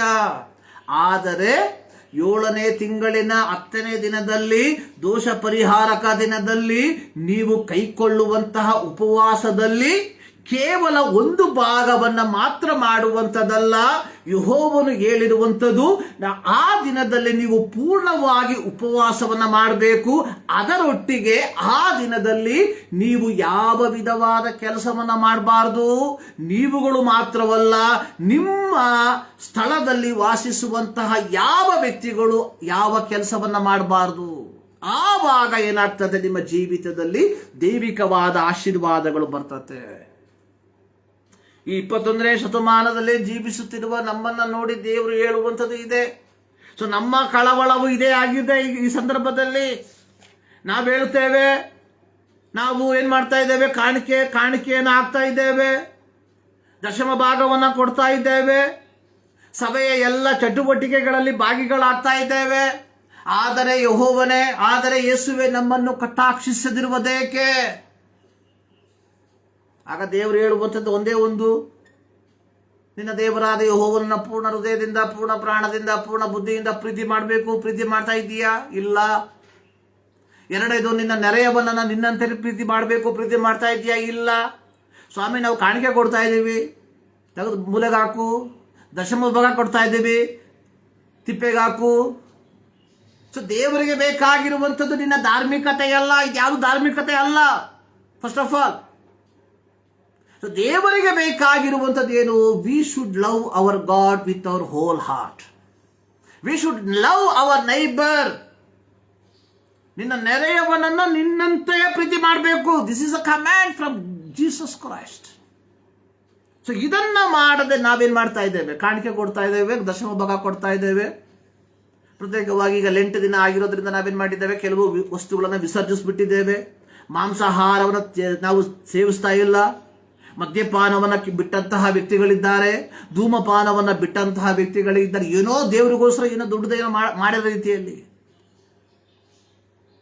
ಯಾವುದೂ ಅಲ್ಲ. ದೇವರಿಗೆ ಬೇಕಾಗಿರುವಂಥದ್ದು ಏನು? We should ಒಬೇ. ನೋಡಿ, ಮತ್ತಾಯನ ಬರೆದ ಸುವಾರ್ತೆ 7ನೇ ಅಧ್ಯಾಯದಲ್ಲಿ ಅನೇಕ ಸಂದರ್ಭಗಳಲ್ಲಿ ಆಲ್ಮೋಸ್ಟ್ ಎವ್ರಿ ಸಂಡೇ ನಾನು ಹೇಳುವಂತಹ ಒಂದು ವಾಕ್ಯ ಇದು. ಆ ದಿನದಲ್ಲಿ ಅನೇಕರು ಬಂದು ಹೇಳ್ತಾರೆ, ನಾನು ಸ್ವಾಮಿ ನಾವು ಅದು ಮಾಡಿದ್ವಿ. 21ನೇ ವಾಕ್ಯ, ಸ್ವಾಮಿ ನಿನ್ನ ಹೆಸರಿನ ಮೇಲೆ ನಾವು ಬೋಧನೆ ಹೇಳಿದ್ವಿ, ನಿನ್ನ ಹೆಸರಿನ ಮೇಲೆ ದೆವ್ವಗಳನ್ನು ಬಿಡಿಸ್ತೀವಿ, ನಿನ್ನ ಹೆಸರಿನ ಮೇಲೆ ಮಹತ್ ಕಾರ್ಯಗಳನ್ನು ಮಾಡಿದ್ವಿ. ನೋಡಿ, ಇಲ್ಲೆಲ್ಲೂ ಬರ್ದಿಲ್ಲ ಕಾಣಿಕೆ ಕೊಟ್ವಿ, ದಶಮಭಾಗ ಕೊಟ್ವಿ ಅಂತ ಎಂಬುದಾಗಿ. ಆ ದಿನದಲ್ಲಿ ಜನ ಬಂದು ಹೇಳ್ತಾರಂತೆ, ಸ್ವಾಮಿ ನಾವು ಬೋಧನೆ ಮಾಡಿದ್ವಿ, ನಾವು ಮಹತ್ ಕಾರ್ಯ ಮಾಡಿದ್ವಿ, ನಾವು ದೆವ್ವಗಳನ್ನ ಬಿಡಿಸ್ತೀವಿ. ಸೊ ಆಗ ಯೇಸು ಸ್ವಾಮಿ ಹೇಳ್ತಾನೆ, ನಾನೆಂದು ನಿಮ್ಮ ಗುರುತನ್ನು ಕಾಣೆನು, ಧರ್ಮವನ್ನ ಮೀರಿ ನಡೆಯುವವರೇ ನನ್ನಿಂದ ತೊಲಗಿ ಹೋಗ್ರಿ. ಸೊ ಬೋಧನೆ ಮಾಡಿರುವಂತಹ ವ್ಯಕ್ತಿಗಳನ್ನ, ದೆವ್ವಗಳನ್ನ ಓಡಿಸಿದಂತಹ ವ್ಯಕ್ತಿಗಳನ್ನ, ಯೇಸು ಸ್ವಾಮಿ ಹೆಸರಿನಲ್ಲಿ ಮಹತ್ ಕಾರ್ಯಗಳನ್ನ ಮಾಡಿದ ವ್ಯಕ್ತಿಗಳನ್ನ ನೋಡಿ ಯೇಸು ಸ್ವಾಮಿ ಧರ್ಮವನ್ನ ಮೀರಿ ನಡೆಯುವವರೇ ನನ್ನಿಂದ ದೂರ ಹೋಗಿರಿ ಎಂಬುದಾಗಿ ಹೇಳುವಾಗ, ಕಾಣಿಕೆಯನ್ನ ಕೊಟ್ಟಂತಹ, ದಶಮ ಭಾಗವನ್ನ ಕೊಟ್ಟಂತಹ ನಮ್ಮನ್ನ ನೋಡಿ ದೇವರು ಏನ್ ಹೇಳಬಹುದು ಯೋಚನೆ ಮಾಡಿ. ಇದ್ಯಾವುದೂ ಅಲ್ಲ ಭಕ್ತಿ. ಭಕ್ತಿ ಅನ್ನುವಂಥದ್ದು ಏನು? ಅದಕ್ಕೆ ಇಲ್ಲಿ ಯೆಶಾಯನ ಪ್ರವಾದನ ಗ್ರಂಥದಲ್ಲಿ ಹೇಳಿದ್ದು, ನಿಮ್ಮ ಉಪವಾಸ ಕಲಹ, ನಿಮ್ಮ ಉಪವಾಸ ವ್ಯಾಜ್ಯ, ನಿಮ್ಮ ಉಪವಾಸ ಕೇಡಿನ ಗುದ್ದು. ಯಾವುದೂ ಅಲ್ಲ. ಉಪವಾಸ ಅನ್ನುವಂಥದ್ದು ಏನು? ಉಪವಾಸ ಅಂದ್ರೆ ದೇವರ ವಾಕ್ಯಕ್ಕೆ ವಿಧೇಯರಾಗುವಂಥದ್ದು. ಯೇಸು ಸ್ವಾಮಿ ಹೇಳಿದ್ದಾರೆ, ನೀವು ಅಕ್ಷರಿಕ ಇಸ್ರಾಯೇಲ್ ಮಕ್ಕಳಿಗೆ ಹೇಳಿರುವಂಥದ್ದು, ನೀವು 24 ಗಂಟೆ ಉಪವಾಸ ಮಾಡಲೇಬೇಕು. 9ನೇ ದಿನದ ಸಾಯಂಕಾಲದಿಂದ 10ನೇ ದಿನದ ಸಾಯಂಕಾಲದ ತನಕ 24 hours you have to fast. ಆ ಉಪವಾಸದ ಸಂಗಡ ಏನ್ ಮಾಡಬೇಕು? ನಿಮ್ಮ ಮನೆಯಲ್ಲಿರುವಂತಹ ಆಳುಗಳಿಗೆ ಏನ್ ಮಾಡಬೇಕು? ನೀವು ವಿಶ್ರಾಂತಿಯನ್ನ ಕೊಡಬೇಕು. ಇವತ್ತು ಕ್ರೈಸ್ತರೆಂಬುದಾಗಿ ಹೇಳುವಂತಹ ನಾವುಗಳು ಕೇವಲ 6 ಗಂಟೆ, ಬೆಳಗ್ಗೆ 8 ಗಂಟೆಯಿಂದ 10 ಗಂಟೆ ಅಂಗಡಿ ಮುಚ್ಚಿಬಿಟ್ಟು 10 ಗಂಟೆ ಆಗಿದ ತಕ್ಷಣ ಹೊಡೋಗ್ತೀವಿ ಅಂಗಡಿ ತೆಗೆಯಕ್ಕೆ. ಇನ್ನು ಬುದ್ಧಿವಂತರು ಏನ್ ಮಾಡ್ತಾರೆ? ಕೆಲಸವನ್ನು ಕಳಿಸ್ಬಿಡ್ತಾರೆ, ನೋಡಕಪ್ಪ. ಈಗ ಮತ್ತೆ CCTV ಇರೋದ್ರಿಂದ ತೊಂದರೆ ಇಲ್ವಲ್ಲ, ಚರ್ಚಲ್ ಕೂತ್ಕೊಂಡು ನೋಡ್ತಾ ಇರ್ತಾರೆ. ನೀನು ಅಂಗಡಿ ಓಪನ್ ಮಾಡೋದ್ನ, ಗಲ್ಲಾ ಪೆಟ್ಟಿಯಲ್ಲಿ ಕೈ ಹಾಕೋದ್ನ. ಇದು ನಮ್ಮ ಭಕ್ತಿ. ಇದೆಲ್ಲ ಬೇಕಾಗಿರುವಂಥದ್ದು. ಇಲ್ಲಿ ಯೆಹೋವನು ಹೇಳುವಂಥದ್ದು ಎಲ್ಲರನ್ನ ಒಳಗೊಳ್ಳಬೇಕು. ಸೊ ನೀನು ಪ್ರಾರ್ಥನೆಗೆ ಹೋಗುವಂಥ ಸಂದರ್ಭದಲ್ಲಿ ನಿನ್ನೊಟ್ಟಿಗೆ ಕೆಲಸ ಮಾಡುವಂತಹ ವ್ಯಕ್ತಿಗಳನ್ನು ಸಾಧ್ಯವಾದರೆ ಒಳಗೊಳ್ಳು. ಇಲ್ಲಾಂದ್ರೆ ಅವ್ರಿಗೆ ರೆಸ್ಟ್ ಕೊಟ್ಬಿಡು, ಲೆಟ್ ಹಿಮ್ ವಿಶ್ರಾಂತಿ ತೆಗೆದುಕೊಳ್ಳಿ. ಎಲ್ಲರನ್ನ ಒಳಗೊಳ್ಳಬೇಕು. ಇದು ದೇವರು ನಮ್ಮಿಂದ ಬಯಸುವಂಥದ್ದು. ನೋಡಿ, ಮತ್ತಾಯನ ಬರೆದ ಸುವಾರ್ತೆ 15ನೇ ಅಧ್ಯಾಯಕ್ಕೆ ಬರುವಂತಹ ಸಂದರ್ಭದಲ್ಲಿ ಯೇಸು ಸ್ವಾಮಿ ಕಾನಾನ್ಯ ಸ್ತ್ರೀಯ ಮಗಳನ್ನ ಸೌಖ್ಯಪಡಿಸುವಂತಹ ಒಂದು ಸನ್ನಿವೇಶದ ಕುರಿತಾಗಿ ಬರೆಯಲ್ಪಟ್ಟಿದೆ. ನೋಡಿ, ಧರ್ಮೋಪದೇಶ ಕಾಂಡ 7ನೇ ಅಧ್ಯಾಯವನ್ನ ನಾವು ಕಲಿಯುವಂತಹ ಸಂದರ್ಭದಲ್ಲಿ ಸರ್ವಶಕ್ತನಾದ ದೇವರು ಮೋಶೆಯ ಮೂಲಕವಾಗಿ ಇಸ್ರಾಯೇಲರಿಗೆ ಹೇಳಿರುವಂಥದ್ದು. ಮೊದಲನೇ ವಾಕ್ಯ, ನೀವು ಸ್ವಾಧೀನ ಮಾಡಿಕೊಳ್ಳುವುದಕ್ಕೆ ಹೋಗುವ ದೇಶದಲ್ಲಿ ನಿಮ್ಮ ದೇವರಾದ ಯೆಹೋವನು ನಿಮ್ಮನ್ನು ಸೇರಿಸಿ ಸಂಖ್ಯೆಯಲ್ಲಿಯೂ ಬಲದಲ್ಲಿಯೂ ನಿಮಗೆ ಮೀರಿರುವ ಹಿತ್ತಿಯರು, ಗಿರ್ಗಾಷಿಯರು, ಅಮೋರಿಯರು, ಕಾನಾನ್ಯರು, ನೋಡಿ ಕಾನಾನ್ಯರು, ಪೆರಿಜಿಯರು, ಇವಿಯರು, ಎಬೂಸಿಯರು ಎಂಬ 7 ಜನಾಂಗಗಳನ್ನು ನಿಮ್ಮ ಎದುರಿನಿಂದ ಹೊರಡಿಸುವವನಾಗಿ ಅವರನ್ನು ನಿಮ್ಮಿಂದ ಪರಾಜಯಪಡಿಸುವಾಗ ನೀವು ಅವರನ್ನು ನಿಶ್ಶೇಷವಾಗಿ ಸಂಹರಿಸಬೇಕು. ಇದು ಯೆಹೋವನು ಇಸ್ರಾಯೇಲಿಗೆ ಕೊಟ್ಟಂತ ಒಂದು ನಿಯಮ. ಆದರೆ ಹೊಸ ಒಡಂಬಡಿಕೆಗೆ ಬರುವಂತಹ ಸಂದರ್ಭದಲ್ಲಿ ಯೇಸುವಿನ ಐಹಿಕ ಸೇವೆಯ ಕಾಲದಲ್ಲಿ ಒಬ್ಬ ಕಾನಾನ್ಯಳಾದ ಸ್ತ್ರೀ ಯೇಸುವಿನ ಹಿಂದೆ ಓಡ್ತಾ ಇದ್ದಾಳೆ. ಏನಕ್ಕೆ ಓಡ್ತಾ ಇರೋದು? ರೊಟ್ಟಿಗೋಸ್ಕರನ. ನೋಡಿ, ಯೇಸುವಿನ ಐಹಿಕ ಕಾಲದಲ್ಲಿ ಸುಮಾರು 5,000 ಯಹೂದ್ಯರು ಯೇಸು ಸ್ವಾಮಿ ಹಿಂದೆ ಹೋಗ್ತಾ ಇದ್ರು. ದೊಡ್ಡ ಗುಂಪು ಯೇಸು ಸ್ವಾಮಿ ಹಿಂದೆ ಹೋಗ್ತಾ ಇತ್ತು. ಅವರು ಹೋದಂತಹ ಉದ್ದೇಶ ರೊಟ್ಟಿಗೋಸ್ಕರ ಮಾತ್ರ. ಇಂದು ಕ್ರೈಸ್ತರೆಂಬುದಾಗಿ ಕರೆಸಿಕೊಳ್ಳುವಂತಹ ನಾವುಗಳು ಯೇಸು ಸ್ವಾಮಿ ಹಿಂದೆ ಹೋಗ್ತಾ ಇರುವಂತದ್ದು ರೊಟ್ಟಿಗೋಸ್ಕರ, ನಿತ್ಯತ್ವಕ್ಕೋಸ್ಕರವಾಗಿ ಅಲ್ಲ. ನೋಡಿ, ಇಲ್ಲಿ ಆಕೆ ಏನ್ ಮಾಡ್ತಾ ಇದ್ದಾಳೆ? ಯೇಸುವಿನ ಹಿಂದೆ ಹೋಗ್ತಾ ಇದ್ದಾಳೆ. ನೋಡಿ, ವಾಕ್ಯ ಪ್ರಾರಂಭವಾಗೋದು, ಯೇಸು ಅಲ್ಲಿಂದ ತೂರ್ ಸೀದೋನ್ ಪಟ್ಟಣಗಳ ಪ್ರಾಂತ್ಯಗಳಿಗೆ ಹೋದನು. ಆಗ ಆ ಸೀಮೆಯಿಂದ ಕಾನಾನ್ಯರವಳೊಬ್ಬಳು ಹೊರಟು ಬಂದು, ಸ್ವಾಮಿ, ದಾವೀದ ಕುಮಾರನೇ, ನನ್ನನ್ನು ಕರುಣಿಸು. ನೋಡಿ, ಯೇಸು ಸ್ವಾಮಿ ಯೆರೂಸಲೇಮ್ ಪಟ್ಟಣವನ್ನ ಅಥವಾ ಯೆರೂಸಲೇಮನ್ನ ಪ್ರವೇಶಿಸುವಂತಹ ಸಂದರ್ಭದಲ್ಲಿ ಯಾವಾಗ ತಾನು ಶಿಲುಬೆಯನ್ನ ಏರುವುದಕ್ಕಿಂತ ಮುಂಚಿತವಾಗಿ ಯೇಸು ಸ್ವಾಮಿ ಕತ್ತೆಯನ್ನ ಏರಿದವನಾಗಿ ಯೆರೂಸಲೇಮ್ ಪಟ್ಟಣವನ್ನ ಪ್ರವೇಶಿಸುವಂತಹ ಸಂದರ್ಭದಲ್ಲಿ ಅಲ್ಲಿ ನೆರೆದಿದ್ದಂತಹ ಇಸ್ರಾಯೇಲ್ಯರು ದಾವೀದ ಕುಮಾರನೇ ಹೋಸನ್ನ ಅಂದು ಅವರು ಹೋಸನ್ನ ಎಂಬುದಾಗಿ ಕರೆಯುವುದಕ್ಕೆ ಕಾರಣ, ಅವರು ನೆನೆಸಿದಂಥದ್ದು ಯೇಸು ಸ್ವಾಮಿ ಏನ್ ಮಾಡ್ತಾನೆ? ರೋಮನ್ ಸಾಮ್ರಾಜ್ಯವನ್ನ ಬುಡಮೇಲು ಮಾಡಿ ಐಹಿಕವಾದ ಸಾಮ್ರಾಜ್ಯವನ್ನ ಸ್ಥಾಪಿಸ್ತಾನೆ ಎಂಬ ಉದ್ದೇಶದಿಂದ. ಆದ್ರೆ ಇಲ್ಲಿ ಕನಾನ್ಯಳದ ಸ್ತ್ರೀ ಯೇಸು ಸ್ವಾಮಿ ಮಸ್ಸಿಯನು ಎಂಬುದಾಗಿ ಅರ್ಥ ಮಾಡಿಕೊಂಡು ಹೇಳ್ತಾ ಇದ್ದಾಳೆ, ದಾವೀದ ಕುಮಾರನೇ, ನನ್ನನ್ನು ಕರುಣಿಸು. ನೋಡಿ, ಇಸ್ರಾಯೇಲರೆಂಬುದಾಗಿ ಕರೆಸಿಕೊಳ್ಳುವ ದೇವರ ಸ್ವಕೀಯ ಪ್ರಜೆಗಳೆಂಬುದಾಗಿ ಕರೆಸಿಕೊಳ್ಳುವಂತಹ ಜನರು ದಾವೀದ ಕುಮಾರನೇ ಎಂಬುದಾಗಿ ಕರೆಯುವುದಕ್ಕಿಂತ ಎಷ್ಟೋ ವರ್ಷಗಳ ಮುಂಚೆ, ಎಷ್ಟೋ ಅಲ್ಲ, 1-2 ವರ್ಷಗಳ ಮುಂಚೆ ಈ ಕಾನಾನ್ಯ ಸ್ತ್ರೀ ಕರೆದು, ದಾವೀದ ಕುಮಾರನೇ, ನನ್ನನ್ನು ಕರುಣಿಸು. ಅದೇ ರೀತಿ ನಾವು ಲೂಕನ ಸುವಾರ್ತೆಯಲ್ಲಿ ಓದುವಂತಹ ಸಂದರ್ಭದಲ್ಲಿ ನೋಡ್ತೇವೆ, ಬರ್ತಿಮಾಯನೆಂಬ ಕುರುಡನು ಈ ದಾರಿಯಲ್ಲಿ ಯೇಸು ಹಾದು ಹೋಗುತ್ತಿದ್ದಾನೆ ಎಂಬುದಾಗಿ ಶ್ರುತಿ ಕೇಳಿದಾಗ ಏನ್ ಮಾಡ್ದ? ದಾವೀದ ಕುಮಾರನೇ, ನನ್ನನ್ನು ಕರುಣಿಸು ಕೂಗುದ. ನೋಡಿ, ಕನಾನ್ಯಳಾದ ಸ್ತ್ರೀ ಈಗ ಏನ್ ಮಾಡ್ತಾ ಇದ್ರೆ, ದಾವೀದ ಕುಮಾರನೇ, ನನ್ನನ್ನು ಕರುಣಿಸು. ಆಕೆ ದೇವರ ಸನ್ನಿಧಾನದಲ್ಲಿ ಬೇಡ್ತಾ ಇದ್ದಾಳೆ. ಇದರ ಚರಿತ್ರೆ ನಮಗೆ ಗೊತ್ತು. ಪ್ರಾರಂಭದಲ್ಲಿ ಯೇಸು ಸ್ವಾಮಿ ಏನ್ ಮಾಡ್ದ? ಆಕೆಯನ್ನ ಗಮನ ಕೊಡ್ಲಿಲ್ಲ. ಆದರೆ 27ನೇ ವಾಕ್ಯ 28ನೇ ವಾಕ್ಯದಲ್ಲಿ ನಾವು 28ನೇ ವಾಕ್ಯದಲ್ಲಿ ನೋಡುತ್ತೇವೆ, ಯೇಸು ಆಕೆಗೆ, ಅಮ್ಮ, ನಿನ್ನ ನಂಬಿಕೆ ಬಹಳ, ನಿನ್ನ ಮನಸ್ಸಿನಂತೆ ಆಗಲಿ. ಅಮ್ಮ, ನೋಡಿ, ನಿನ್ನ ನಂಬಿಕೆ ಬಹಳ. ನೋಡಿ, ಯೇಸು ಸ್ವಾಮಿ ತನ್ನ ಶಿಷ್ಯರನ್ನ ನಂಬಿಕೆ ಇಲ್ಲದವರೇ ಎಂಬುದಾಗಿ ಕರೆದಿರುವಂತದ್ದನ್ನು ನಾವು ನೋಡುತ್ತೇವೆ. ಎಲೈ ನಂಬಿಕೆ ಇಲ್ಲದವರೇ, ಫರಿಸಾಯರನ್ನು ನೋಡಿ ಹೇಳ್ತಾ ಇದ್ದಾರೆ, ಸರ್ಪ ಸಂತತಿಯವರೇ. ಆದರೆ ಕಾನಾನ್ಯಳಾದ ಈ ಸ್ತ್ರೀಯನ್ನ ನೋಡಿ ಹೇಳ್ತಾ ಇದ್ದಾನೆ, ಅಮ್ಮ, ನಿನ್ನ ನಂಬಿಕೆ ಬಹಳ. ಎಲ್ಲರನ್ನ ಒಳಗೊಳ್ಳುವಂತಹ ದೈವಿಕ ಕರೆ.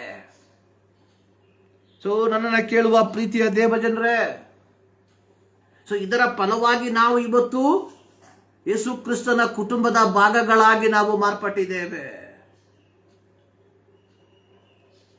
ಸೊ ಇಲ್ಲಿ ನಾವು ನೋಡುವಂಥದ್ದೇನು? ಆಕೆ ಏನು ಮಾಡಿದ್ಲು?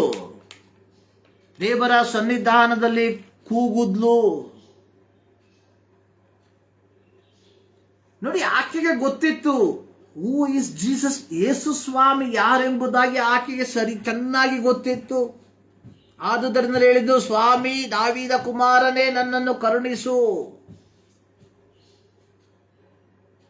ಯೇಸು ಸ್ವಾಮಿ ನೋಡಿ 24ನೇ ವಾಕ್ಯದಲ್ಲಿ ಯೇಸು ಸ್ವಾಮಿ ಹೇಳ್ತಾನೆ, ತಪ್ಪಿಸಿಕೊಂಡ ಕುರಿಗಳಂತಿರುವ ಇಸ್ರಾಯೇಲ್ಯರ ಮನೆತನದವರ ಬಳಿಗೆ ಹೊರತು ಮತ್ತಾರ ಬಳಿಗೆ ನಾನು ಕಳಿಸಲ್ಪಟ್ಟವನಲ್ಲ. ಆದಾಗ್ಯೂ ಆಕೆ ಏನ್ ಮಾಡ್ತಾ ಇದ್ದಾಳೆ? ಯೇಸು ಸ್ವಾಮಿ ಹಿಂದೆ ಹೋಗ್ತಾ ಇದ್ದಾಳೆ.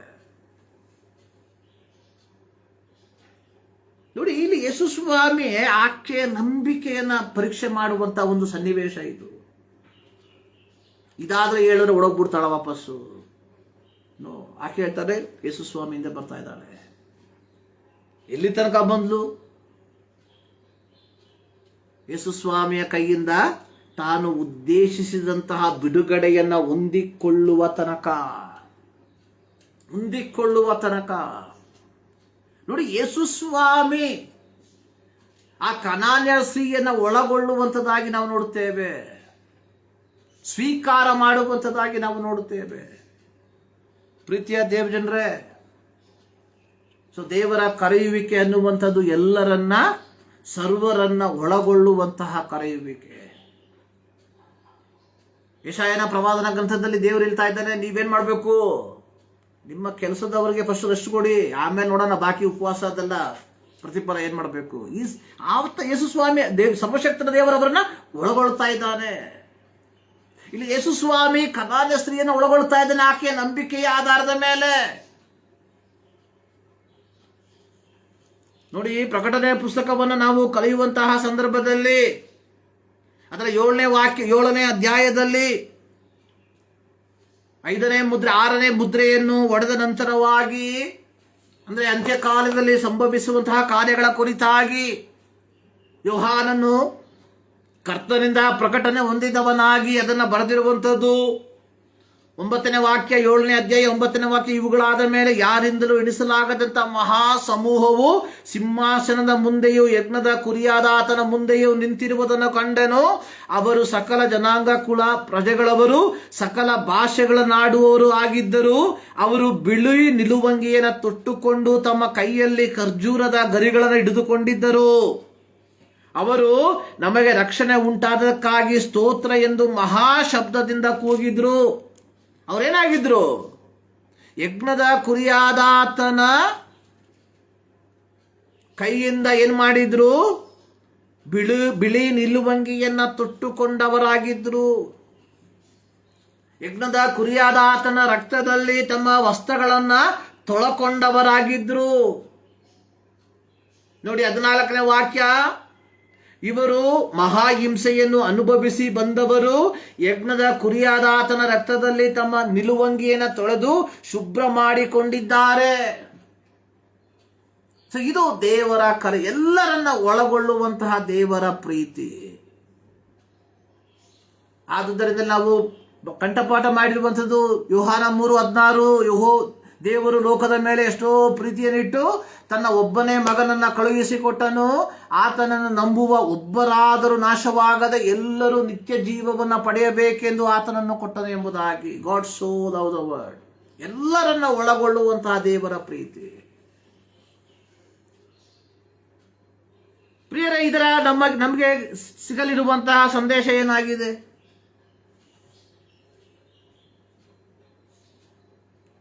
ಸೊ ಇದು ಈ ಒಂದು ಭಾಗ ನಮಗೆ ಕೊಡುವಂತಹ ಸಂದೇಶ ಏನಾಗಿದೆ? We should accept all. ಎಲ್ಲರನ್ನ ಏನ್ ಮಾಡಬೇಕು? ಅಕ್ಸೆಪ್ಟ್ ಮಾಡಬೇಕು, ಸ್ವೀಕಾರ ಮಾಡಬೇಕು. ಇದು ದೇವರು ನಮ್ಮಿಂದ ಬಯಸುವಂಥದ್ದು. ಸೊ ನಾವು ಎಲ್ಲರನ್ನ ಸ್ವೀಕಾರ ಮಾಡುವಂತಹ ವ್ಯಕ್ತಿಗಳಾಗಿದ್ದೇವಾ, ಅಥವಾ ಕೇವಲ ಧಾರ್ಮಿಕ ವಿಧಿವಿಧಾನಗಳಲ್ಲಿ ಮಾತ್ರ ನಾವು ಸೀಮಿತರಾಗಿ ನಮ್ಮ ಕ್ರೈಸ್ತ ಜೀವಿತವನ್ನು ಜೀವಿಸುವಂತವರಾಗಿದ್ದೇವ? ನಾನು ಪ್ರಾರಂಭದಲ್ಲಿ ಹೇಳಿದ, ಇವತ್ತು ಲೆಂಟ್ ಭಾನುವಾರದ 4ನೇ ಭಾನುವಾರ, ಬುಧವಾರದಿಂದ ಪ್ರಾರಂಭವಾದಂತಹ ಏನು ಬಾಹ್ಯವಾದಂತಹ ಉಪವಾಸ, ಪಾರ್ಷಿಯಲ್ ಫಾಸ್ಟಿಂಗ್ ಅಂತ ಹೇಳಿದ್ರೆ ಮೀನು ಮಾಂಸ ತಿನ್ನಲ್ಲ ಅಷ್ಟೇ, ಬಾಕಿ ಎಲ್ಲ ಹೊಟ್ಟೆ ತುಂಬ ತಿಂತಾರಷ್ಟೇ, ಬೇರೇನಿಲ್ಲ. Whatever it may be, ಅದು ನಿಮಗೆ ಸಂಬಂಧಪಟ್ಟಿರುವಂಥದ್ದು. ಸೊ ನಮ್ಮ ಭಕ್ತಿ ಕೇವಲ ಧಾರ್ಮಿಕ ವಿಧಿವಿಧಾನಗಳಿಗೆ ಮಾತ್ರ ಸೀಮಿತವಾಗಿದೆಯಾ? ಇದೇ ನನ್ನ ಒಂದು ಪ್ರಶ್ನೆ. ಯಾಕಂದ್ರೆ ಯೇಸು ಕ್ರಿಸ್ತನ ಸಭೆ ಮರಣ ಪುನರುತ್ಥಾನವನ್ನ ಮನನ ಮಾಡುವಂತಹ ಈ ಒಂದು ಸಂದರ್ಭಗಳಲ್ಲಿ ಅಥವಾ ಈ ಒಂದು ದಿನಮಾನಗಳಲ್ಲಿ ನಾವು ಕೇವಲ ಆ ಧಾರ್ಮಿಕತೆಯ ವಿಧಿವಿಧಾನವನ್ನು ಪೂರ್ತಿಗೊಳಿಸುವುದಕ್ಕೋಸ್ಕರವಾಗಿ ಮಾತ್ರ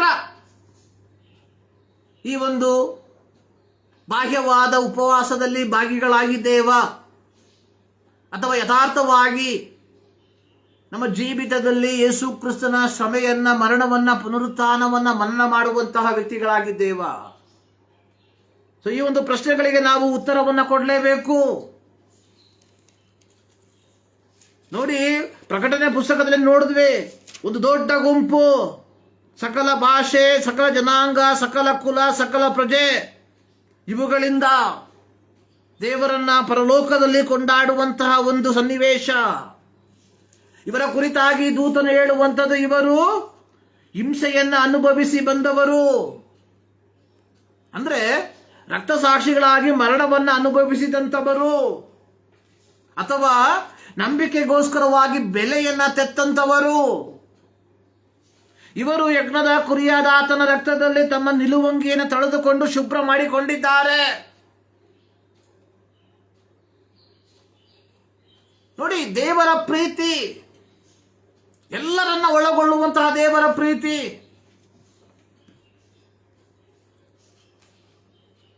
ನೋಡಿ, ಅಕ್ಷರಿಕವಾಗಿ ಇಸ್ರಾಯೇಲ್ಯರನ್ನ ಐಗುಪ್ತದಿಂದ ಬರಮಾಡಿದಂತಹ ದೇವರು ಅಕ್ಷರಿಕವಾಗಿ ಇಸ್ರಾಯೇಲ್ಯರಿಗೆ ಮಾತ್ರ, 12 ಗೋತ್ರದವರಿಗೆ ಮಾತ್ರ ಕಾನಾನ್ ದೇಶವನ್ನು ವಿಭಾಗಿಸಿಕೊಟ್ಟ. ಆದರೆ ಹೊಸ ಒಡಂಬಡಿಕೆ ದೇವಜನರಾದ ನಮಗೆ ಎಲ್ಲ ಕುಲ, ಜನಾಂಗ, ಭಾಷೆಗಳಿಂದ ಎಲ್ಲರನ್ನ ಒಗ್ಗೂಡಿಸುವಂತಹ ಒಂದು ಪದ್ಧತಿಯಾಗಿದೆ, ದೈವಿಕ ಪದ್ಧತಿ. ಆ ದೈವಿಕ ಪದ್ಧತಿಗೆ ಅನುಗುಣವಾಗಿ ಇವತ್ತು ನಾವುಗಳು ದೇವರ ಮಕ್ಕಳಾಗಿ ಮಾರ್ಪಟ್ಟಿದ್ದೇವೆ. ಸೊ ಹೀಗಿರುವಾಗ ನಮ್ಮ ಜವಾಬ್ದಾರಿ, ನಮ್ಮ ದೌತ್ಯ ಅನ್ನುವಂಥದ್ದು ಏನಾಗಿದೆ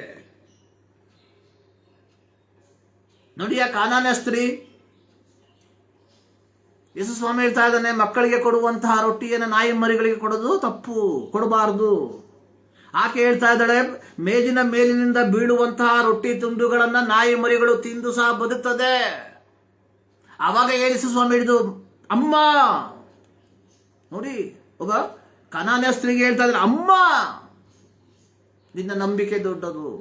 ಯುವರ್ ಫೇತ್ ಇಸ್ ಗ್ರೇಟ್. ಇಂಗ್ಲಿಷಲ್ಲಿ ಬರೀ ಯುವರ್ ಫೇತ್ ಇಸ್ ಗ್ರೇಟ್. ನಿನ್ನ ನಂಬಿಕೆ ದೊಡ್ಡದು. ನೋಡಿ, ತನ್ನ ಶಿಷ್ಯರಿಗೆ ಹೇಳಿದ ಅಲ್ಪ ವಿಶ್ವಾಸಿಗಳೇ,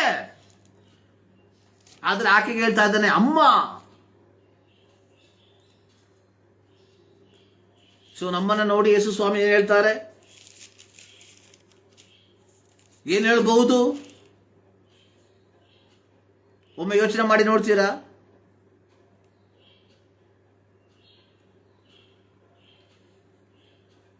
ಏನ್ ಹೇಳ್ಬೋದು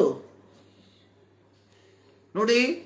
ಯೋಹಾನನ ಸುವಾರ್ತೆ 4ನೇ ಅಧ್ಯಾಯದಲ್ಲಿ ಸಮಾರ್ಯ ಸ್ತ್ರೀಯ ಸಂಗಡ ಆ ಯೇಸು ಸ್ವಾಮಿ ಮಾತನಾಡುವಂಥ ಸಂದರ್ಭದಲ್ಲಿ ಅಲ್ಲೂ ಯೇಸು ಆಕೆಯನ್ನು, ಅಮ್ಮ, ನೀರು ಕುಡಿಯುವುದಕ್ಕೆ ಕೊಡು, ಅಮ್ಮ, ಅಕ್ಸೆಪ್ಟ್ನೆಸ್. ನೋಡಿ, ಯೇಸು ಸ್ವಾಮಿ ಸಮಾರ್ಯದವನ್ನ ಏನ್ ಮಾಡ್ತಾರೆ, ಅಕ್ಸೆಪ್ಟ್ ಮಾಡ್ತಾ ಇದ್ದಾರೆ. ನೋಡಿ, ಯೇಸು ಸ್ವಾಮಿ ಕಾನಾನ್ಯ ಸ್ತ್ರೀಯನ್ನು ಅಕ್ಸೆಪ್ಟ್ ಮಾಡ್ತಾ ಇದ್ದಾರೆ, ಅಮ್ಮ. ಸೊ ನಾವು ನಮ್ಮ ಮನೆಯಲ್ಲಿ ಕೆಲಸ ಮಾಡುವಂತಹ ವ್ಯಕ್ತಿಗಳನ್ನ ಏನಂತ ಕರಿತೀವಿ? ಯೋಚನೆ ಮಾಡಿ. ಅಕ್ರೈಸ್ತರು ಬಿಟ್ಟೋಗ್ಲಿ, ಕ್ರೈಸ್ತರಾಗಿ ನಮ್ಮ ಮನೆಗಳಲ್ಲಿ ಕೆಲಸ ಮಾಡುವಂತಹ ಕೆಲಸದವರನ್ನು ನಾವು ಏನಂತ ಕರಿತೀವಿ? ಬಾರೆ ಹೋಗೆ. 4 ವಯಸ್ಸಿನ ಮಗನು ತಾಯಿನ ಕರೆದು ಬಾರೆ ಹೋಗೆ, ಅಜ್ಜಿ ವಯಸ್ಸಿರ್ತದೆ ಪಾಪ. This is what we accept. ಇದು ಕ್ರೈಸ್ತ ಕುಟುಂಬಗಳಲ್ಲಿ ನಡೆಯುವಂತಹ ಸನ್ನಿವೇಶ ಇದು. ಅದಕ್ಕೆ ಯೇಸು ಸ್ವಾಮಿ ಹೇಳಿದ್ರು, ಮೊದಲು ನಿಮ್ಮ ಕಣ್ಣಲ್ಲಿರುವಂತಹ ಏನು ಆ ತೊಲೆನ ಕಿತ್ತಾಕಿ ಆಮೇಲೆ ಪಕ್ಕದಲ್ಲಿರುವ ಕಣ್ಣಿನಲ್ಲಿರುವಂತಹ ಏನು ಆ ಚಿಕ್ಕ ಕಣ ಕಾಣ್ತತೆ. ನಮ್ಮ ಕಣ್ಣಲ್ಲಿ ಇದೆ ದೊಡ್ಡ ದೊಡ್ಡ ಇದು ದಿಂಬಿಗಳು. ನೋಡಿ, ಯೇಸು ಸ್ವಾಮಿ ಸಮಾರ್ಯ ಸ್ತ್ರೀಯನ್ನು ಅಮ್ಮ ಎಂಬುದಾಗಿ ಕರಿತಾ ಇದ್ದಾನೆ, ಕಾನಾನ್ಯ ಸ್ತ್ರೀಯನ್ನು ಅಮ್ಮ ಎಂಬುದಾಗಿ ಕರಿತಾ ಇದ್ದಾರೆ. ಅಕ್ಸೆಪ್ಟಿಂಗ್, ಎಲ್ಲರನ್ನು ಒಳಗೊಳ್ಳುವಂಥದ್ದು. ಯೋಚನೆ ಮಾಡಿ, ಒಬ್ಬ ಯಹೂದ್ಯನಾದಂತಹ ರಬಾಯ್, ಮಸಿಯ, ಅನ್ಯ ಮತಸ್ಥಳಾದಂತಹ ಸ್ತ್ರೀಯನ್ನು ಅಮ್ಮ ಎಂಬುದಾಗಿ ಕರೆಯುವಾಗ ಅವರ ಮನಸ್ಸಲ್ಲಿ ಆದಂತಹ ಒಂದು ಅನುಭವ ಯೋಚನೆ ಮಾಡಿ. What it would be? ಅದೇ ಪ್ರಿಯರೇ, ಇದು ಸರಿಯಾಗ್ಬಿಟ್ರೆ ನಮ್ಮ ಮಾತು ಸರಿಯಾಗ್ಬಿಟ್ರೆ ನಮ್ಮ ಮನೆಯಲ್ಲಿರುವಂಥ ಅನೇಕರು ಈ ಕ್ರಿಸ್ತನ ಪ್ರೀತಿಯನ್ನು ಕಂಡುಕೊಳ್ತಾರೆ. ಮತ್ತು ಯಾಕೆ ಅನೇಕ ನಮ್ಮ ಮನೆಗಳಲ್ಲಿ, ನಾನು ಇವತ್ತಿಗೆ ಯೋಚನೆ ಮಾಡ್ತಾ ಇದ್ದೇನೆ, ನನಗನ್ಸುತ್ತೆ ಒಂದು 4 ವರ್ಷಗಳ ಹಿಂದೆ ಮಂಗಳೂರಲ್ಲಿ ಹೋದಂತ ಸಂದರ್ಭದಲ್ಲಿ ಇದೇ ಮಾತನ್ನ ಹೇಳಿದೆ. ನಮ್ಮ ಮನೆಗಳಲ್ಲಿ ಕೆಲಸ ಮಾಡುವಂತಹ ವ್ಯಕ್ತಿಗಳಿಗೆ ನಾವು ಯಾವ ಸ್ಥಾನಮಾನವನ್ನು ಕೊಡ್ತಾ ಇದ್ದೇವೆ? ಒಮ್ಮೆ ಯೋಚನೆ ಮಾಡಿ ನೋಡೋಣ. ಅಮ್ಮ, ನಿನ್ನ ನಂಬಿಕೆ ಬಹಳ ದೊಡ್ಡದು. ಪ್ರೀತಿಯ ದೇವಜನರೇ, ಯೇಸು ಸ್ವಾಮಿ ಎಲ್ಲರನ್ನ ಒಳಗೊಳ್ಳುವುದಕ್ಕೆ ನಮ್ಮನ್ನ ಕರೆದಿದ್ದಾನೆ. ಕಾಲ್ ಟು ಬಿ ಇನ್ಕ್ಲೂಸಿವ್. ಎಲ್ಲರನ್ನ ಒಳಗೊಳ್ಳುವುದಕ್ಕೆ ದೇವರು ನಮ್ಮ ಜೀವಿತದಲ್ಲಿ ಸಂದರ್ಭವನ್ನು, ಅವಕಾಶವನ್ನು ಕೊಟ್ಟಿರಲಾಗಿ ಆ ಅವಕಾಶವನ್ನು ನಾವು ಸದುಪಯೋಗ ಪಡಿಸಿಕೊಳ್ಳುವಂತವರಾಗಿರುವ. ಇವತ್ತು ನಾವು ಬದುಕಿದ್ದೇವೆ, ನಾಳೆ ನಾವು ಬದುಕಿರ್ತೇವೆ ಎಂಬುದಕ್ಕೆ ಯಾವ ಗ್ಯಾರಂಟಿ ಇಲ್ಲ. No guarantee. ಒಂದು ಕಾಲ ಇತ್ತು, ಪ್ರಾಯವಾದಂಥವರು ಮರಣಿಸ್ತಾ ಇದ್ರು. ಇವಾಗ ಹಂಗಲ್ಲ. Anyone can at any time. ಅದಕ್ಕೆ ತಾನೇ ಯೇಸು ಸ್ವಾಮಿ ಹೇಳಿದ್ರು, ರಾತ್ರಿ ಬರ್ತದೆ, ರಾತ್ರಿ ಬಂದ ಮೇಲೆ ಏನು ಮಾಡೋಕ್ಕಾಗಲ್ಲ. ಬೆಳಕಿರುವಾಗ ನಾನು ನನ್ನ ಕೆಲಸವನ್ನು ಮುಗಿಸ್ಬೇಕು. ಸೊ ನಮ್ಮ ಜೀವಿತದಲ್ಲಿ ಬೆಳಕು ಅನ್ನುವಂಥದ್ದು ಜೀವ ಇರೋ ತನಕ ಮಾತ್ರ. ಸೊ ಈ ಜೀವ ಇರುವ ತನಕ ನಾವೇನು ಮಾಡಬೇಕು? We have to finish our work. So ಎಲ್ಲರನ್ನ ಒಳಗೊಳ್ಳುವ ಆ ಒಂದು ಮನೋಭಾವಕ್ಕೆ ನಮ್ಮನ್ನು ನಾವೇ ತಿರುಗಿಸಿಕೊಳ್ಳುವಂಥವರಾಗಿರುವ. ಪ್ರತ್ಯೇಕವಾಗಿ 2026ರ ಈ ಒಂದು ಲೆಂಟ್ ಕಾಲಘಟ್ಟಗಳಲ್ಲಿ, ಲೆಂಟ್ ದಿನಮಾನವನ್ನು ಆಚರಿಸುವಂತ ಪ್ರೀತಿಯ ದೇವಜನರೇ, ಎಲ್ಲರನ್ನ ಒಳಗೊಳ್ಳ್ರಿ. ಇದು ದೇವರ ಪ್ರೀತಿ. ಪೇತ್ರನ 1 ಪೇತ್ರ 3ನೇ ಅಧ್ಯಾಯದಲ್ಲಿ ಪೇತ್ರನು ನನ್ನ ಪತ್ರಿಕೆಯಲ್ಲಿ ಬರೆದಿರುವಂತಹ ಒಂದು ಪದಪ್ರಯೋಗವನ್ನು ಹೇಳಿ ನಾನು ನನ್ನ ಪ್ರಸಂಗವನ್ನು ಮುಗಿಸ್ತೇನೆ. 3ನೇ ಅಧ್ಯಾಯ 1 ಪೇತ್ರ, ಅದರ 3ನೇ ಅಧ್ಯಾಯದಲ್ಲಿ ನಾವು ನೋಡುವಂಥದ್ದು, ಒಬ್ಬರಾದರೂ ನಾಶವಾಗದೆ, ಎರಡು ಪೇತ್ರ 3ನೇ ಅಧ್ಯಾಯ 9ನೇ ವಾಕ್ಯ, ಕರ್ತನು ತನ್ನ ವಾಗ್ದಾನವನ್ನು ನೆರವೇರಿಸುವುದಕ್ಕೆ ತಡ ಮಾಡುತ್ತಾನೆಂಬುದಾಗಿ ಕೆಲವರು ಅರ್ಥ ಮಾಡಿಕೊಳ್ಳುವ ಪ್ರಕಾರ ಆತನು ತಡ ಮಾಡುವವನಲ್ಲ. ಯಾವನಾದರೂ ನಾಶವಾಗುವುದರಲ್ಲಿ ಆತನು ಇಷ್ಟಪಡದೆ ಎಲ್ಲರೂ ತನ್ನ ಕಡೆಗೆ ತಿರುಗಿಕೊಳ್ಳಬೇಕೆಂದು ಅಪೇಕ್ಷಿಸುವವನಾಗಿದ್ದು ನಿಮ್ಮ ವಿಷಯದಲ್ಲಿ ದೀರ್ಘ ಶಾಂತಿಯುಳ್ಳವನಾಗಿದ್ದಾನೆ. ಗೊತ್ತಾಯ್ತಲ್ಲ? ಸೊ ನಾವೆಲ್ಲರೂ ಕರ್ತನ ಬರುಣವನ್ನು ಬಯಸುವಂತವರಾಗಿದ್ದೇವೆ. ಆದರೆ ಕರ್ತನ ಬರೋಣದ ತಾಮಸದ ಕುರಿತಾಗಿ ಪೇತ್ರನು ಹೇಳಿರುವಂಥದ್ದು, ಯೇಸು ಸ್ವಾಮಿ ಹೇಳಿರುವಂಥದ್ದು, ಸರ್ವಲೋಕವು ಸುವಾರ್ಥೀಕರಣಗೊಂಡಾಗ ಏನ್ ಮಾಡ್ತದೆ? ಅಂತ್ಯವು ಬರ್ತದೆ. ಇಲ್ಲಿ ಪೇತ್ರ ಹೇಳ್ತಾ ಇದ್ದಾನೆ, ಯಾವನಾದರೂ ನಾಶವಾಗುವುದರಲ್ಲಿ ಆತನು ಇಷ್ಟಪಡದೆ ಆತನು ಎಲ್ಲರನ್ನ ಒಳಗೊಳ್ಳುವುದಕ್ಕೆ ಬಯಸ್ತಾ ಇದ್ದಾನೆ. ಅದಕ್ಕೆ ಹೇಳಿದ ಯೋಹಾನ 3:16, ದೇವರು ಲೋಕದಲ್ಲಿ ಎಷ್ಟು ಪ್ರೀತಿಯನ್ನಿಟ್ಟ, God so love the world. ಎಲ್ಲರನ್ನ ಒಳಗೊಳ್ಳುವುದಕ್ಕೆ ಆತನು ಬಯಸ್ತಾ ಇದ್ದಾನೆ. ಎಲ್ಲರನ್ನ ಒಳಗೊಳ್ಳುವುದಕ್ಕೆ, ಇನ್ಕ್ಲೂಡಿಂಗ್ ಕ್ರೈಸ್ತರೆಂಬುದಾಗಿ ಹೇಳಿಕೊಂಡು ನಡೆಯುವಂತಹ ಕ್ರೈಸ್ತರು, ಅವರನ್ನ ಒಳಗೊಳ್ಳುವುದಕ್ಕೂ ದೇವರು ಬಯಸ್ತಾ ಇದ್ದಾನೆ. ಸೊ ಹೀಗಿರುವಾಗ ನಾವೇನ್ ಮಾಡಬೇಕು? What is our part? ಈ ಧಾರ್ಮಿಕತೆಯ ಸೋಗನ್ನ ನಾವು ಕಿತ್ತಾಕೋಣ. ಗೊತ್ತಲ್ಲ, we are varying the mask. ಸಂದರ್ಭಕ್ಕೆ ಅನುಸಾರವಾಗಿ ನಾವೇನ್ ಮಾಡ್ತೇವೆ? ಮುಖವಾಡವನ್ನು ಧರಿಸ್ತೇವೆ. ಸೊ ಮೇಲಿನ ಸಭೆಗಳು ಈಗ 40 ದಿನ ಮುಖವಾಡ, ಲೆಂಟ್ ಎಂಬ ಮುಖವಾಡ, ಅದಾದ್ಮೇಲೆ ಕ್ರಿಸ್ಮಸ್ ಎಂಬ ಮುಖವಾಡ. ಕೇವಲ ಮೇಲಿನ ಸಭೆಗಳು ಮಾತ್ರವಲ್ಲ, ಪೆಂಟೆಕೋಸ್ ಎಂಬುದಾಗಿ ಹೇಳುವಂಥವ್ರು ಪ್ರತಿ ಭಾನುವಾರ ಮುಖವಾಡ, ಎವ್ರಿ ಸಂಡೇ. ಭಾನುವಾರ ಆಗ್ಬಿಟ್ರೆ ಓಲಿ, ಬಿಳಿ ಬಟ್ಟೆ, ಬಿಳಿ ಶರ್ಟು, ಅಲ್ಲೆಲ್ಲಿಯ ಸೋತ್ರ, ಕೈ ಉಡಿಯೋದೇನು, ಕೈ ಎತ್ತದೇನು, ಬರೇ ಮುಖವಾಡ ಸಾಕು. How long? ಎಲ್ಲಿ ತನಕ ಈ ಡ್ರಾಮಾ?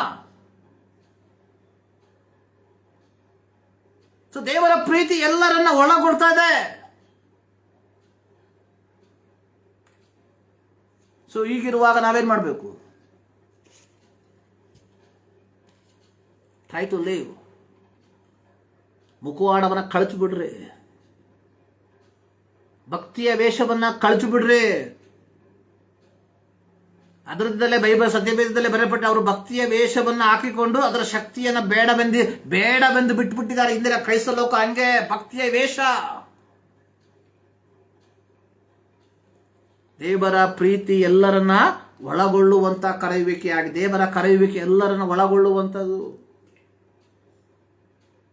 ನೋಡಿ, ಅಪೊಸ್ತಲರ ಕೃತ್ಯದಲ್ಲಿ ನಾವು ನೋಡ್ತೇವೆ, 10ನೇ ಅಧ್ಯಾಯದಲ್ಲಿ ದೇವರು ಪೇತ್ರನಿಗೆ ಹೇಳ್ತಾ ಇದ್ದಾನೆ, ಎದ್ದು ಕೊಯ್ದು ತಿನ್ನು. ಪೇತ್ರ ಹೇಳ್ತಾ, ಅಯ್ಯೋ ಸ್ವಾಮಿ, ನಾನು ಅಶುದ್ಧವಾದದನ್ನು ಮುಟ್ಟಿಲ್ಲ. ದೇವರು ಹೇಳಿದ್ರು, ದೇವರು ಶುದ್ಧಪಡಿಸಿರುವಂಥದ್ದನ್ನು ಅಶುದ್ಧವೆಂದು ನಿನ್ನ ಕರಿಬೇಡ. ಎದ್ದೋಗು, ನಿನ್ನನ್ನು ಕರೆಯುವುದಕ್ಕೆ ಯಾರೋ ಬಂದಿದ್ದಾರೆ, ಅವ್ರ ಜೊತೆಗೆ ಹೋಗು. ಎಲ್ಲಿ ಹೋಗ್ಬೇಕು ನೀನು? ಕೊರ್ನೆಲಿಯನ ಮನೆಗೆ ಹೋಗು. Go and preach there. ಅಪೊಸ್ತಲರ ಕೃತ್ಯ 9ನೇ ಅಧ್ಯಾಯಕ್ಕೆ ಬರುವಂತಹ ಸಂದರ್ಭದಲ್ಲಿ ತಾರ್ಸದ ಸೌಲನನ್ನ ದೇವರು ಕರೆದಂಥದ್ದು ಯಾರಿಗೋಸ್ಕರವಾಗಿ?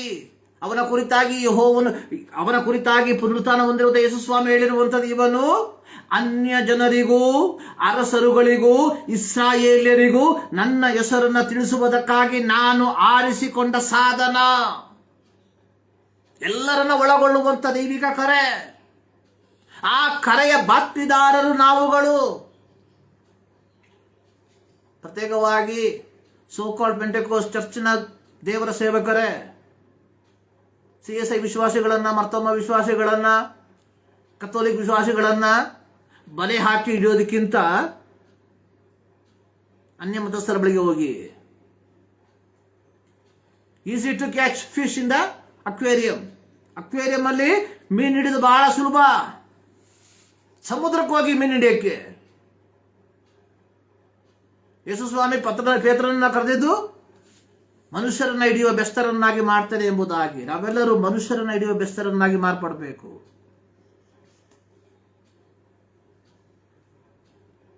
ಪದಗಳ ಮೂಲಕವಾಗಿ ಸುವಾರ್ತೆಯನ್ನು ಹೇಳುವುದಕ್ಕೆ ನಿನ್ನಿಂದ ಆಗದೆ ಹೋದ್ರೆ ಅಟ್ಲೀಸ್ಟ್ ಜೀವಿತದ ಮೂಲಕವಾಗಿ ಸುವಾರ್ತೆಯನ್ನು ಸಾರು.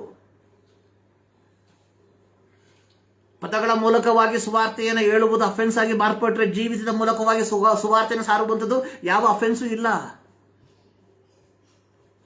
ಬದುಕಿ ತೋರಿಸು, ಸುವಾರ್ತೆಯಾಗಿ ಬದುಕಿ ತೋರಿಸು. ಅದಕ್ಕೆ ಸೆಂಟ್ ಫ್ರಾನ್ಸಿಸ್ ಅವರು ಹೇಳಿರುವಂಥದ್ದು ಏನ್ ಹೇಳರು? Preach the gospel at all times, use the word when it is needed. ಸುವಾರ್ತೆಯನ್ನು ಸಾರು, ಅವಶ್ಯವಿದ್ದಲ್ಲಿ ಮಾತ್ರ ಪದವನ್ನು ಬಳಸು. ಆಗ್ತದ? ಆಗಲೇಬೇಕು. There is no other way. ಬೇರೆ ವಿಧಾನವಿಲ್ಲ ಪ್ರಿಯರೇ. ಎಲ್ಲರನ್ನು ಒಳಗೊಳ್ಳುವುದಕ್ಕೆ ಕಾಲ್ ಟು ಬಿ ಇನ್ಕ್ಲೂಸಿವ್. ಯಾರನ್ನು ಎಕ್ಸ್ಕ್ಲೂಡ್ ಮಾಡಕ್ಕೆ ನಮಗೆ ಅನುಮತಿ ಇಲ್ಲ. We have to inclusive everybody.